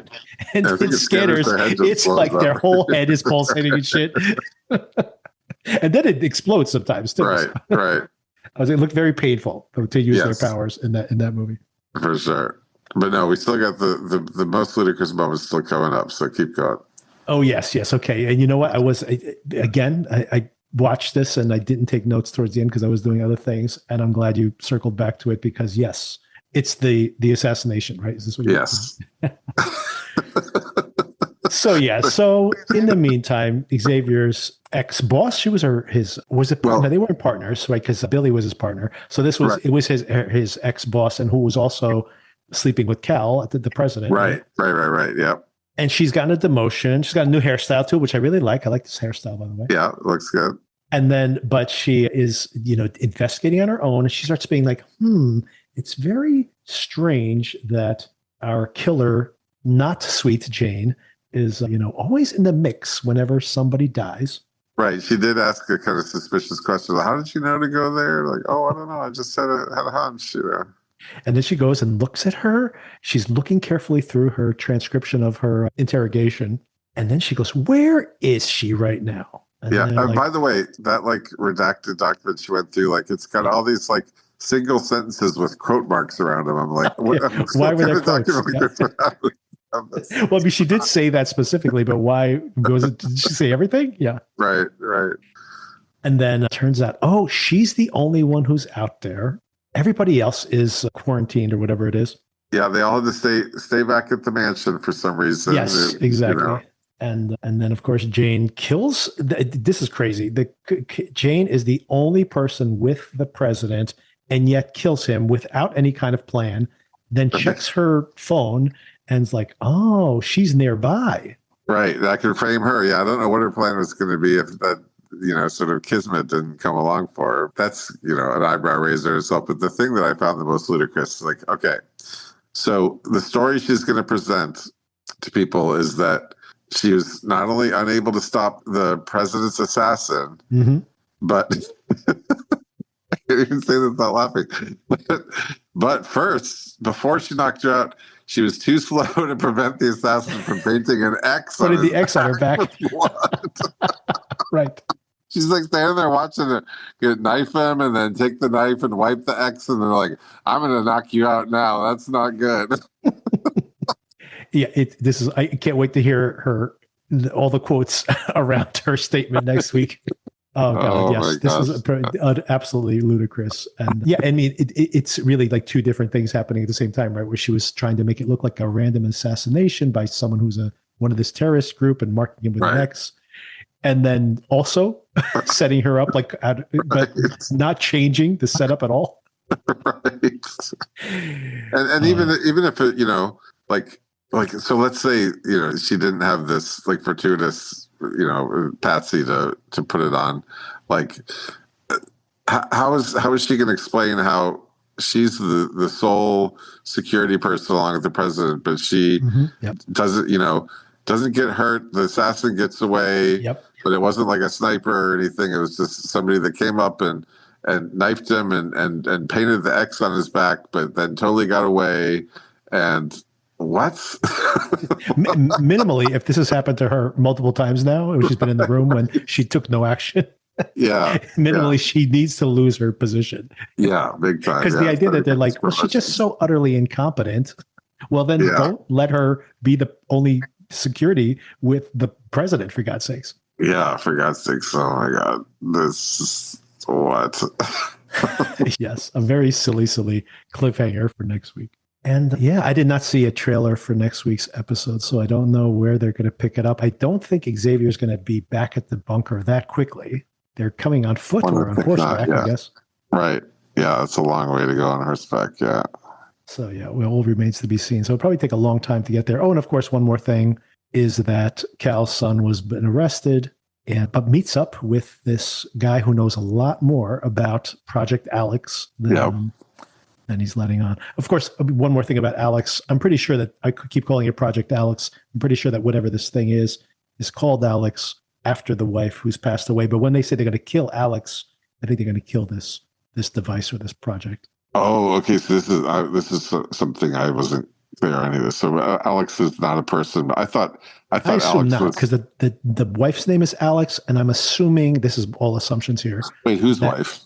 Oh, so the scientist who has this technology, when he kills his wife, he calls her Alex. So I think he's called his device or technology, whatever this thing is, this machine is called Alex. Maybe it's an acronym for. And I think Alex is the wife's name. As we say, this is a quick reaction pod, so mistakes will be made. We may have made some mistakes. We're getting it to you quick, but maybe not accurate. Yeah. You can have it quick or have it good and thorough and whatever, but we want to get it out there. So, So yeah, I mean, to me, it was just a sensationally great little film of a first episode, and then got into some pretty schlocky silliness. But even when things get risible, they can at least keep me on the hook to like, well, what's going to happen next? I mean, I got pretty fed up with Lost, long before. I mean, people complain about the finale, but to me, that was actually better than where it had been going for a couple seasons before that. But I still was on the hook right to the end because I just wanted to see what was going to happen. So same thing here. Yeah. Very curious to see how it all plays out. And by the way, I did pull up an article. Alex was indeed the name of the wife, but it also is something else going on, because the whole other thing I should have brought up in episode 3, which is Sinatra asks this maid that works there, who refuses to call her by her first name. Right. But apparently she asked her, how is Alex doing? Right. So that's like the project name. Yeah. So that makes sense. And yeah, it seems like the maid, when no one else is around, is secretly sort of like a Batman's Alfred or something. Like, I assume. Yeah. Yeah, and the show will be continuing from week to week on Monday nights. Or actually, the premiere days are Monday mornings, but I mean, we'll be having these conversations over the course of Monday nights. Monday nights, yeah. Sounds good. Yeah, I'll be looking forward to seeing what Darren has to say, too. Yeah, can't wait as well. I'm sure he's got a lot of catching up to do. We're only going to have one episode per week, thank God, because 3 episodes is a lot to cover. That was a lot, yeah. I guess, I was kind of wondering about it at first, especially in the second season, that's usually more of a thing they do, like just to start off with the first season or something. But it makes sense in the fact that even if you just did 2 episodes, then you're not really getting back to the bunker. And that's, as you say, that's kind of fundamentally the show. So it's weird, though, because I think they did premiere 3 last time as well. Maybe it was 2. Okay. Maybe it was only 2. But I did think this was a weird choice, because obviously they're very intentionally starting with that flashback, knowing there'll be more than 1 episode. But I think you're right. It's like as if they knew they would get 3, so that they can assure the audience that we're going to be outside, but we're going to go back to the bunker. And I thought that was a weird choice, because, I mean, think about it. Next week, we are halfway through the season after that. Oh, wow. So it's an 8-episode season. Okay, yeah. Which for me, by the way, I like that it takes some things off my plate. Right. We don't have to spend 2 months on it. Yeah, that's true. But it, at the same time, it's very quick, and maybe not necessarily to rush so much in the first 3 episodes. But hey, and maybe they would have had a better cliffhanger episode if that was the case. Right. Well, I mean, if they had just done the 1, I would be spending a week just thinking like, this is best shows on TV. Where are they going next? Yeah. and I just thought it was such great filmmaking. I'm going to go. Now we could catch our breath and have some more time to look into this stuff. I'm going to look at stuff about who wrote that first episode, who directed it versus the others, because it just seems so different to me. It might have been Fogelman, but I have to double check that. Yeah. All right, Alan, I need to get to bed. Yeah, it's getting late where you are. It's somewhat late here, but yeah. And we'll be publishing this soon, hopefully, before tonight. Sounds good. Thank you for the conversation. Yeah. We'll be picking things up at our apocalypse conversations in the future as well. All right. Sounds good. All right, thanks. All right. Good night, Victor.